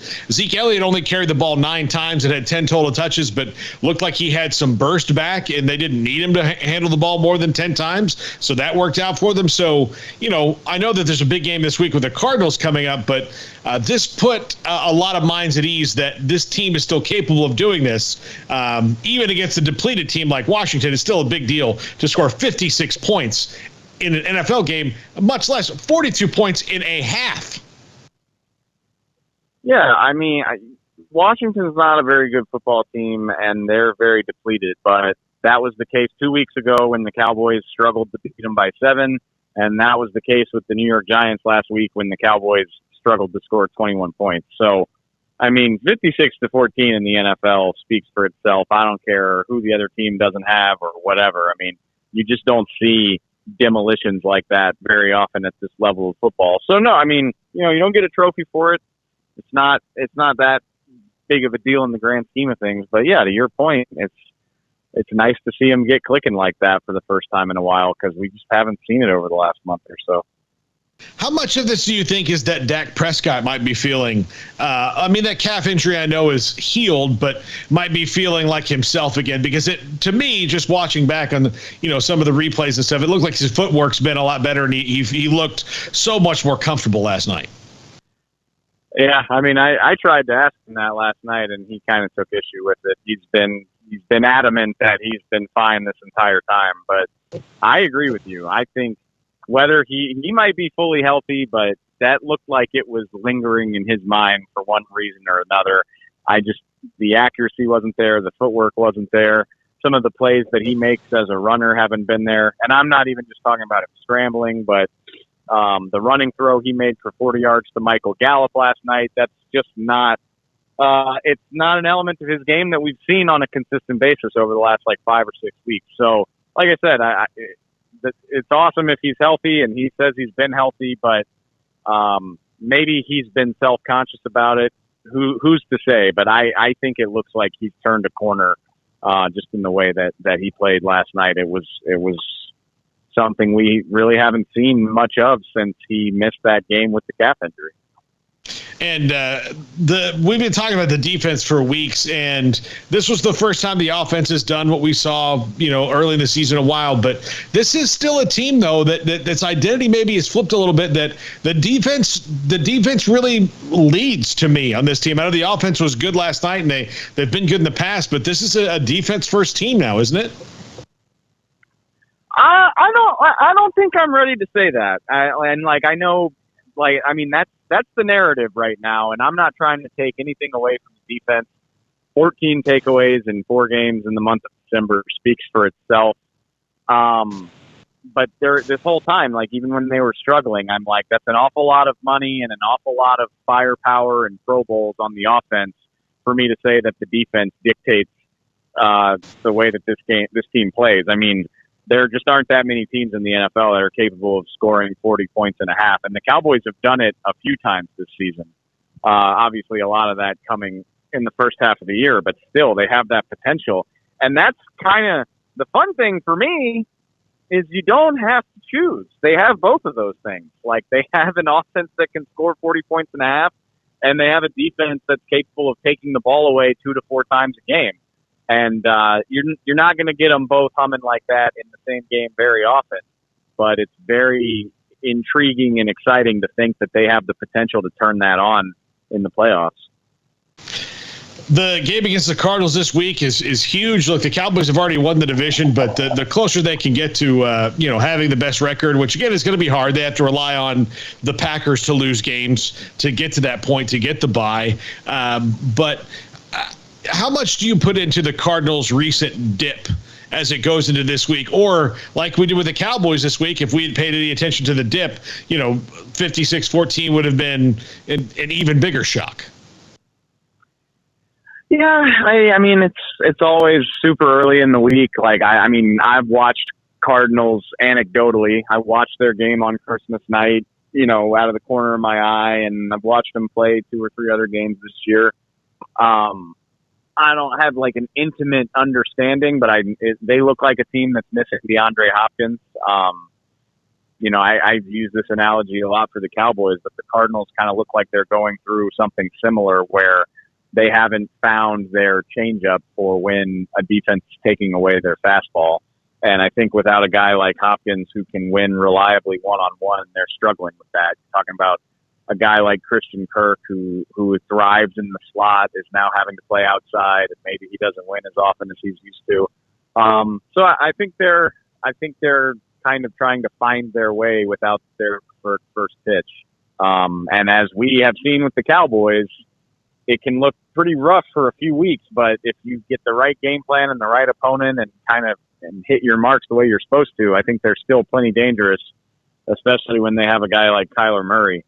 But yeah, this is, even with the division locked up and all that good stuff, and even, it seems unlikely the Cowboys are going to get the number 1 seed, but I still think this is huge, because they need to do everything they can to keep pace, because even just getting the 2 seed, that guarantees you 2 home playoff games if you win, basically. You're not going to go to the number 1 overall seed as a number 2 seed right away. So, making sure you're in the 2 seed means that you could at least get to the NFC Championship game before you have to go on the road. And also, who knows what will happen in the playoffs. So if you're the 2 seed, you've got a good chance of hosting the whole way through if the right thing happens. So, I know they've got a lot of stuff locked up, but this could be massive in terms of seeding implications. Yeah, do you think it affects the way that they, like, normally against Philadelphia in 2 weeks, that everybody who is valuable for the playoffs would be not even allowed to wear shoulder pads. They're leaving home, they're in jackets on the sideline, on headsets and all that stuff. But now they've got to play in week 17, right? Or week 18, I guess. I mean, it's hard to predict for sure until we see some more results. There's a lot of, it gets really convoluted, and I'll make your eyes roll into the back of your head when you get into the weeds of it, because, they need to preserve a 3-team tie. Like if they're in a 3-way tie with the Rams and the Bucks, then they go ahead based on conference record. But if it's a 2-team tie with Tampa, then they fall behind because they lost the head-to-head. So you got to keep all that stuff in mind. But yeah, just sort of speaking generally, it's very plausible to think that you could still have the 2 seed or maybe even the 1 seed up for grabs on that last Sunday of the year, which, there's a very ironic scenario. A lot of stuff would have to happen, but there's a very ironic scenario where the Eagles could be locked into a wild card spot for that game, and the Cowboys could still be playing for a number 1 or number 2 seed. So it's at least possible that you could be in this very surreal circumstance where the better team has more to play for in week 18 than the worst team. But obviously we're pretty far ahead of ourselves. But yeah, if I had to guess, both of these last 2 games are going to be pretty important for the Cowboys in terms of getting the best seed possible. We saw some things we haven't seen since the 60s last night for the Cowboys. One of them was the 42 points in the half, not since 1969. And Alignment hasn't scored a touchdown since Rayfield Wright, I believe, in 1968 when that happened. David, correct me if I'm wrong, but Terrence Steele got to run the tackle eligible. And did you guys get to talk to him after the game? What was he in that moment? I would think that most linemen are probably excited but equally terrified of not blowing their shot. Yeah, I didn't get to talk to Terrence personally. That's the wonders of COVID is, you really only have access to 3 or 4 guys after a game. But I know everything I need to know about his excitement level from the fact that he literally spiked the ball into the second level of the stands. I think that spike traveled like 18 to 25 yards in the air. So, yeah, I don't know how many touchdowns he's scored in his life, but it can't be very many. And you have to imagine that might be the only one he scores. He could play for 15 more years, and it might be the only time he scores a touchdown. So yeah, that's awesome. I was happy that Zeke Elliott went and got the ball back for him, so he can hold on to that. I know this is a deep down the roster question, and this is almost kind of like preseason talk, but every time he's been able to contribute this year, Malik Turner has. He plays really hard. I know they like him on special teams. He made the big play last night. What's the coach's overall feeling about his future? And maybe, especially with some free agents at wide receiver, him being able to step in and at least contribute on a little bit of a higher level next year if they need him to. Well, it's unfortunate. Because, and I'm with you, like you see Malik Turner, he's an undrafted guy. You assume he's under contract, but he's actually a free agent as well. So the Cowboys are in an interesting circumstance where, obviously, they're in a good spot. They've got Amari Cooper and CeeDee Lamb under contract, but everybody else is in flux after that. Obviously, Michael Gallup is the headliner, but Cedric Wilson, Noah Brown, and Malik Turner are all free agents as well. Malik Turner is really intriguing to me, though, because he is exactly what you need in a back of the depth chart guy. He's been phenomenal on special teams. He blocked a punt earlier this year. He goes out there and kills every time he gets an opportunity as a receiver. I know a lot of them are coming in blowouts, but hey, put it on tape any way you can, man. Like that, you do the most with the opportunity that you get. You're not in control of the circumstances, and he's gone out there in 3 or 4 games at this point and balled out. And, it makes you wonder. It's not like he would be terribly expensive to re-sign. And when you think about all of the other cap constraints the Cowboys are going to have, that's certainly a guy that I would be intrigued in having around when you talk about, special teams ace and a guy that's proven himself as a very capable back end receiver. That's a really, like, when you consider that maybe Cedric Wilson and Michael Gallup won't be here next year, I think that's something you got to think long and hard about. He's had a really nice season. Yeah, I think the question in my mind is mostly who's the next Cedric Wilson, the guy who can do those things. And Malik Turner, that's kind of weird that he wouldn't be under contract, as an undrafted guy. But I had no idea. Well, he's not a rookie. I mean, he was here last year. I think he's been in the league since probably, I want to say 18. I mean, he spent time with the Green Bay Packers. The Cowboys claimed him on waivers at the end of training camp last year. So, I mean, he's not all that new to the NFL. So that's why he's not under contract. But again, Cedric as well, like, we kind of get wrapped up in how well these guys are playing for us. And it's easy to forget, not to take anything away from them, but every team has guys like this. And so I think when push comes to shove, those are the types of guys that you can probably afford to re-sign. But Malik is definitely interesting because, again, you need guys like that. I mean, Cedric Wilson has proven that this year. People were split on whether you bring him back as a restricted free agent. Maybe you let a rookie do that job. And he's been invaluable for a pretty low price by NFL standards. And I think Malik Turner fits in that mold very nicely as well. So definitely not as sexy as like your Randy Gregory's and your Michael Gallups, but he's had a really nice season. And when March rolls around, that's going to be a guy that I definitely think is worth taking a look at as far as trying to keep him here. All right, David. Well, last thing before you go, we are off tomorrow. I'm in Nashville right now, but leaving tomorrow night to fly down to the ancestral abode of I'm assuming many Hellmans throughout the generations, New Orleans, Louisiana. And I've been there lots of times. I'm curious from you, a tried and true Louisianan, Louisianimal, whatever you want to call yourself, to give me a place that's not the normal board affair that maybe even someone like me who's been there 10 times would not have gone to go to and experience while we're in New Orleans. Jack and Armstrong have not been. We got some first timers. I really want to knock their socks off and make them love NOLA as much as I do. Oh, wow. I wish you had given me some time to prep for this. I mean, there's so much. I mean, I could go on for days and days. I mean, get out of the French Quarter. Get out of the French. There's no reason to be there. It's a tourist trap, especially Bourbon Street. Or if you're going to go to the French Quarter, go off of Bourbon Street. Like the Chart Room on Charter Street is one of my favorite dive bars, cash only, phenomenal stuff. Aaron Rose is an Irish dive bar that's right off of Bourbon Street that serves a frozen Irish coffee that'll knock your socks off. What else can I think of? I mean, I think you owe it to yourself to get a po' boy, preferably fried shrimp, in my opinion. Guy's Po' Boys on Magazine Street is phenomenal. You can get a sandwich just absolutely stuffed with fried shrimp for like $15 or less. God, what else? I mean, if you want like a nice dinner, it's pretty well known, but Giacomo's is one of my favorite restaurants in the city, over on Oak Street. Fantastic. Mandina's is a favorite place of mine from childhood. Go get the turtle soup. Like, I could go on and on and on, but and I mean, text me if you seriously want some recommendations, but really just like, if you've got to do Bourbon Street, do it like for an hour and then go find something better to do with your time. Yeah. See, that's how I feel. You know, my girlfriend's coming with me. She's been down there. Like, we'll go. Like, the media parties down there. That should kind of suffice to me.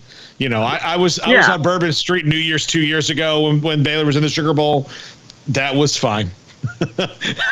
It was fun. I mean, it's fine if it's fine for a night, but I mean, you know, you don't in New York to hang out in Times Square either. No. Yeah, exactly. All right. Well, David, Happy New Year. Enjoy the week, and we'll talk to you again next week post Cardinals, and we'll have a lot more that we know about these Cowboys teams and the rest of the NFL as we hurtle towards the playoffs. Appreciate it, y'all. Go Bears. Beat Ole Miss. Go to hell, Ole Miss. Have fun. All right. That's David Hellman, DallasCowboys.com. Not surprised at that ending. When we come back, the top five at 5:55. This is Sikkim 365 Radio, 365 Sports. From the first workout to the last practice, sports is an incredible and rewarding challenge. Hi, everyone. This is Dan Ingham with the First National Bank of Central Texas, and we're proud to support each athlete, every parent, and our educators.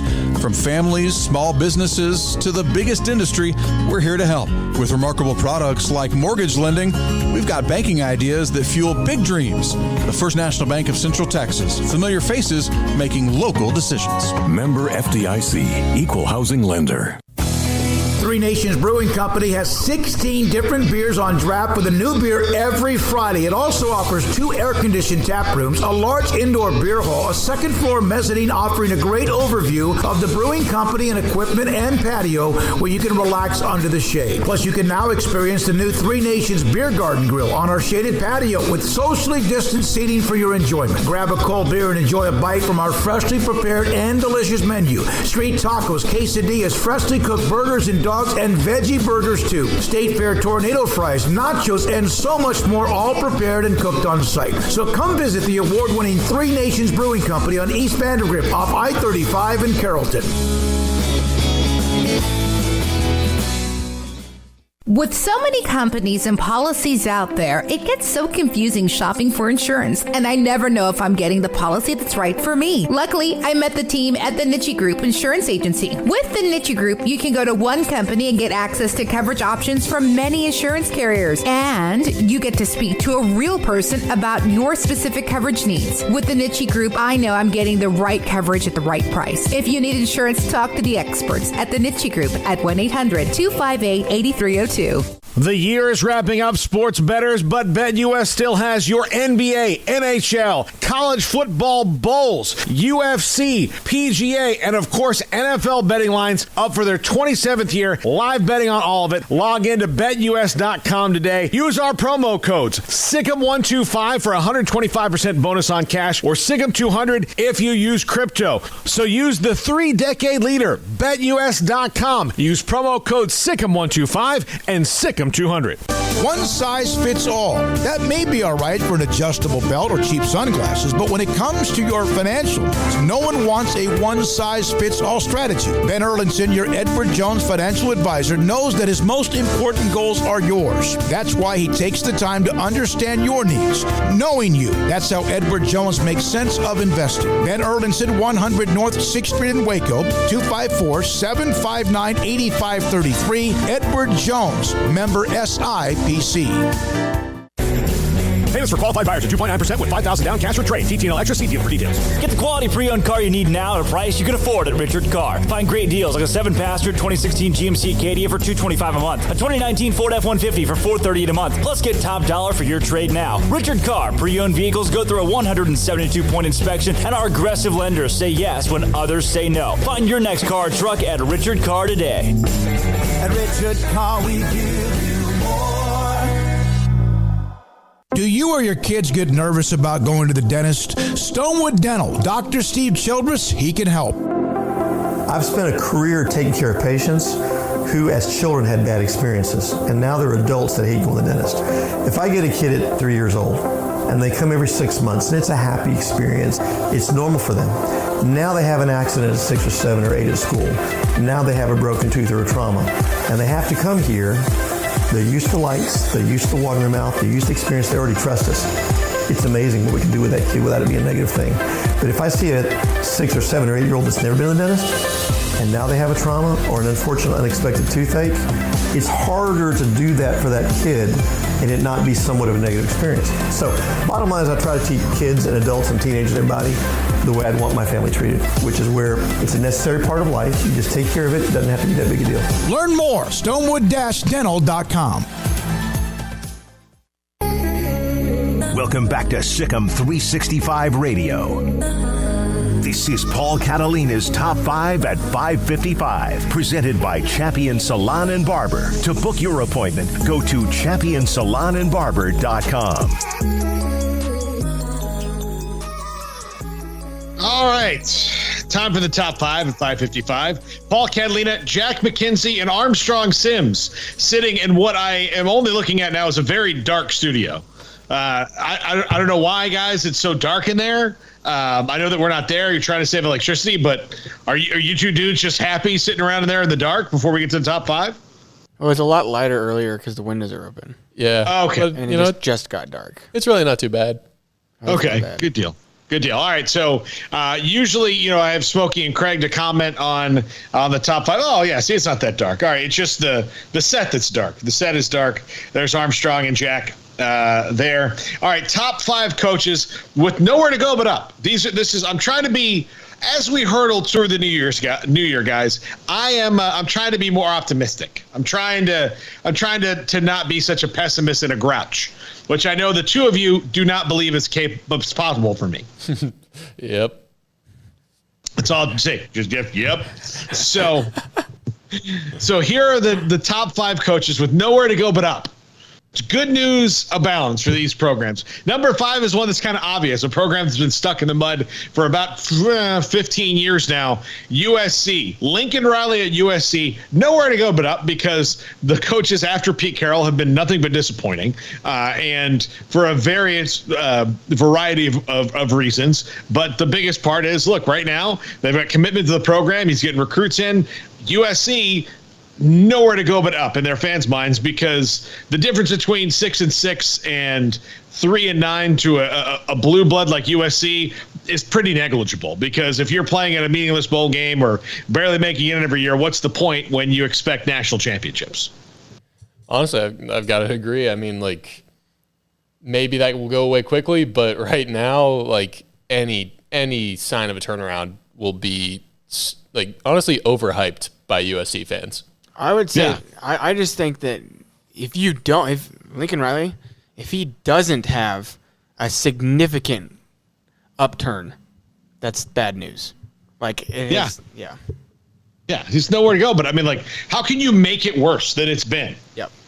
For USC being average, which I think average as a sports fan is worse than being bad. If you're going to be bad, you have the decency to be bad. Being average just means that you haven't figured out how to try hard enough to be good. It's almost worse. I know it's counterproductive, but it's almost more frustrating. At least if you're bad, you go, look, these people have no idea what they're doing. We can just move on and accept that nobody in charge knows what they're doing until somebody shows up that does. But when you're average, you think well, they kind of know what they're doing. Why don't you just try to figure it out a little bit more? It's the Lions versus the Vikings. Vikings fans get really annoyed every year. Lions fans are just that's who we are. Exactly. Yes, from a Packers fan who can look down his nose at the rest of his division pretty much for the last 20 years, maybe more. All right, number 4, Steve Sarkisian at Texas. Look, I know that this year was bad, but the good news for Texas fans is it's never really been this bad before. So while it technically could get worse, the way things are trending to me looks like Steve Sarkisian and Texas have nowhere to go but up, although up might not have as high of a ceiling as you think, that in 2 years or so you're going to be in the SEC and your ceiling, instead of being, a 20-foot ceiling might be 13. I've got to argue a bit here. I think they could go lower. Not that they will. I don't think they will, but I think they could. I mean, they pulled it out against Kansas State at the end. They showed some fight. They had some tough games go against them. They couldn't finish. But I think there's not being able to finish and not being able to compete. Yeah. Armstrong, you have a Texas fan in your family. What's their outlook? They believe. They're Sarkisian believers, all of them. But, I mean, they are with every coach ever. So, but they're just every loss is just I try to joke around when Baylor beats Texas. I try to joke around, and the jokes just fall on angry ears. So they're way too personal, Yeah. Number 3, Mario Cristobal at Miami. Again, this is very much like. Some of these programs are just like USC in that they're blue bloods. They've known how to win in the past. They've forgotten how to do it, and for their fans, nowhere to go but up. But Mario Cristobal at Miami, they're giving him facilities that he wants. They're going to make as many inroads as they can to an off or an on-campus or near-campus stadium and stop playing in the Dolphins stadium. It's the first coach in a long time that the fans have actually really wanted. I think they were happy with Mark Richt, but I don't think that was something they really wanted. They didn't want Al Golden. They didn't want, it's kind of come at them since Butch Davis. This has been kind of, well, this is what you're getting at Miami. And Larry Coker won a national title in 2001. But since then, it's been 20 years of just up and down and up and down. So Mario Cristobal, to me, now that he's got all this money in his back pocket, again, also nowhere to go but up. Yep. Especially given the mess that Miami is, like, as an institution. Just that many regents, dear Lord. Yeah. Yeah. Look, you guys are Baylor, Baylor alums, and you know this, but like Baylor has a lot of regents, and I thought that was too many, and Miami has twice as many. Yeah. Yeah, it's ridiculous. Too many cooks. Yeah, too many cooks. Number 2, Mike Norvell at my alma mater, Florida State. Again, and I can tell you this from the perspective, he really, it cannot get worse than it was a couple years ago. And this year, 5 wins, not acceptable, but it's progress. And it was way worse than people realize. He really does have nowhere to go but up, because they hit rock bottom a couple years ago.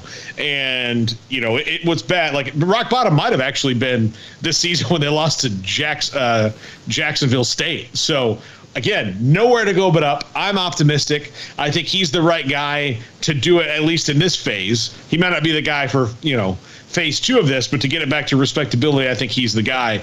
And he'll work out fine as long as he can, clean things out. And a lot of these guys just have to kind of get rid of old players. It's becoming more and more like the NFL, where, look, the transfer portal's there, and you can just tell people, hey, we don't need you anymore, but somebody else might.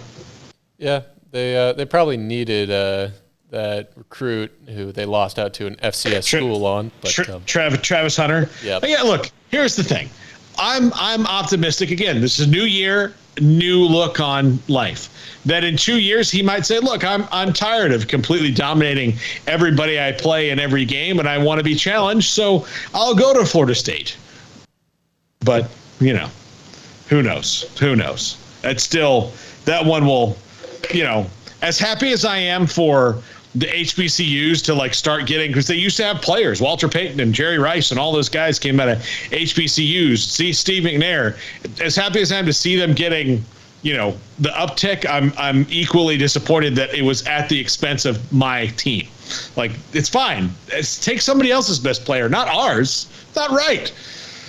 Think about me. I'm selfish. I want me. That's Americans. We were worried about us. And number 1, Kalen DeBoer at Washington. I don't think you could go anywhere but up than a coach that was ranting crazy at people taking still photos of themselves in the booth while 2 guys walked down the field stretching. We heard that story from our friend Softy Mahler, and then Jimmy Lake just yelling at people down the hallway. I think that when you lose kind of a crazy, unhinged tyrant, things are on the upswing, even though it may take some time. But when you have somebody who, one, doesn't know what they're doing and is mad about everything and yelling at people he doesn't need to yell at, and he leaves, again, you've already taken a step in the right direction. Yeah, I agree. There's almost nowhere to go but up. Yeah, nowhere to go but up. All right, guys. Look, Jack, 601. Yeah, we got the what one. Happened. We got to 601. I promised Armstrong, I don't know if Jack told you this, I promised him for every minute that we went over that I would buy him a drink on Bourbon Street or in New Orleans. So he's at 601 right now, and I think we need to wrap it up before his bar tab gets pretty expensive. It's not cheap down there. Fair enough. So there enough. All right. Thanks to Armstrong Sims. Thanks to Jack McKenzie. Thanks to JD Piquel for stepping in. Thank you to Pete Mundo. Thank you to David Hellman, Dave Aranda, and of course, Lane Kiffin press conferences were on as well. Brett Norsworthy, I forgot about him. Great stuff from him as well. Tomorrow, I don't know what exactly we're doing, but there'll be a show here tomorrow. We're still kind of herding cats there. So once we get all of them, and look, 2 drinks for Jack now on Bourbon Street. So I'm wrapping it up. Have a great week, everybody, and we'll see you in New Orleans. And again, we'll be on the air again tomorrow from 3 to 6. Thanks to everybody in the chat, everybody who texted in as well. Good night, everybody.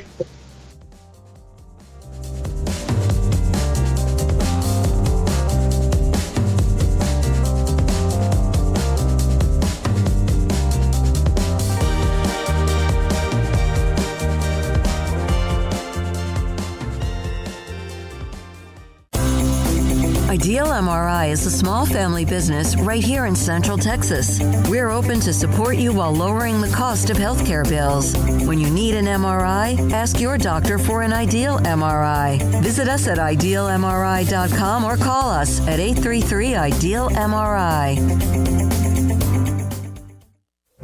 Stepping into the boots of a U.S. Army officer can add confidence and leadership skills to your son or daughter's career path. See all the things they can achieve in our boots at GoArmy.com. U.S. Army Waco Recruiting Company, 254-598-8131 or 254-776-1543. After my first car accident, I feared the biggest damage would be to my wallet. I expected a mountain of bills and a long, drawn-out process. But my Texas Farm Bureau insurance agent was there when I needed her and helped me get back on my feet and in my car in no time. Instead of a hassle, I got reassurance and a quick recovery. Stop by and see our agents at one of our 3 McLennan County locations. Coverage and discounts are subject to qualifications and policy terms and may vary by situation.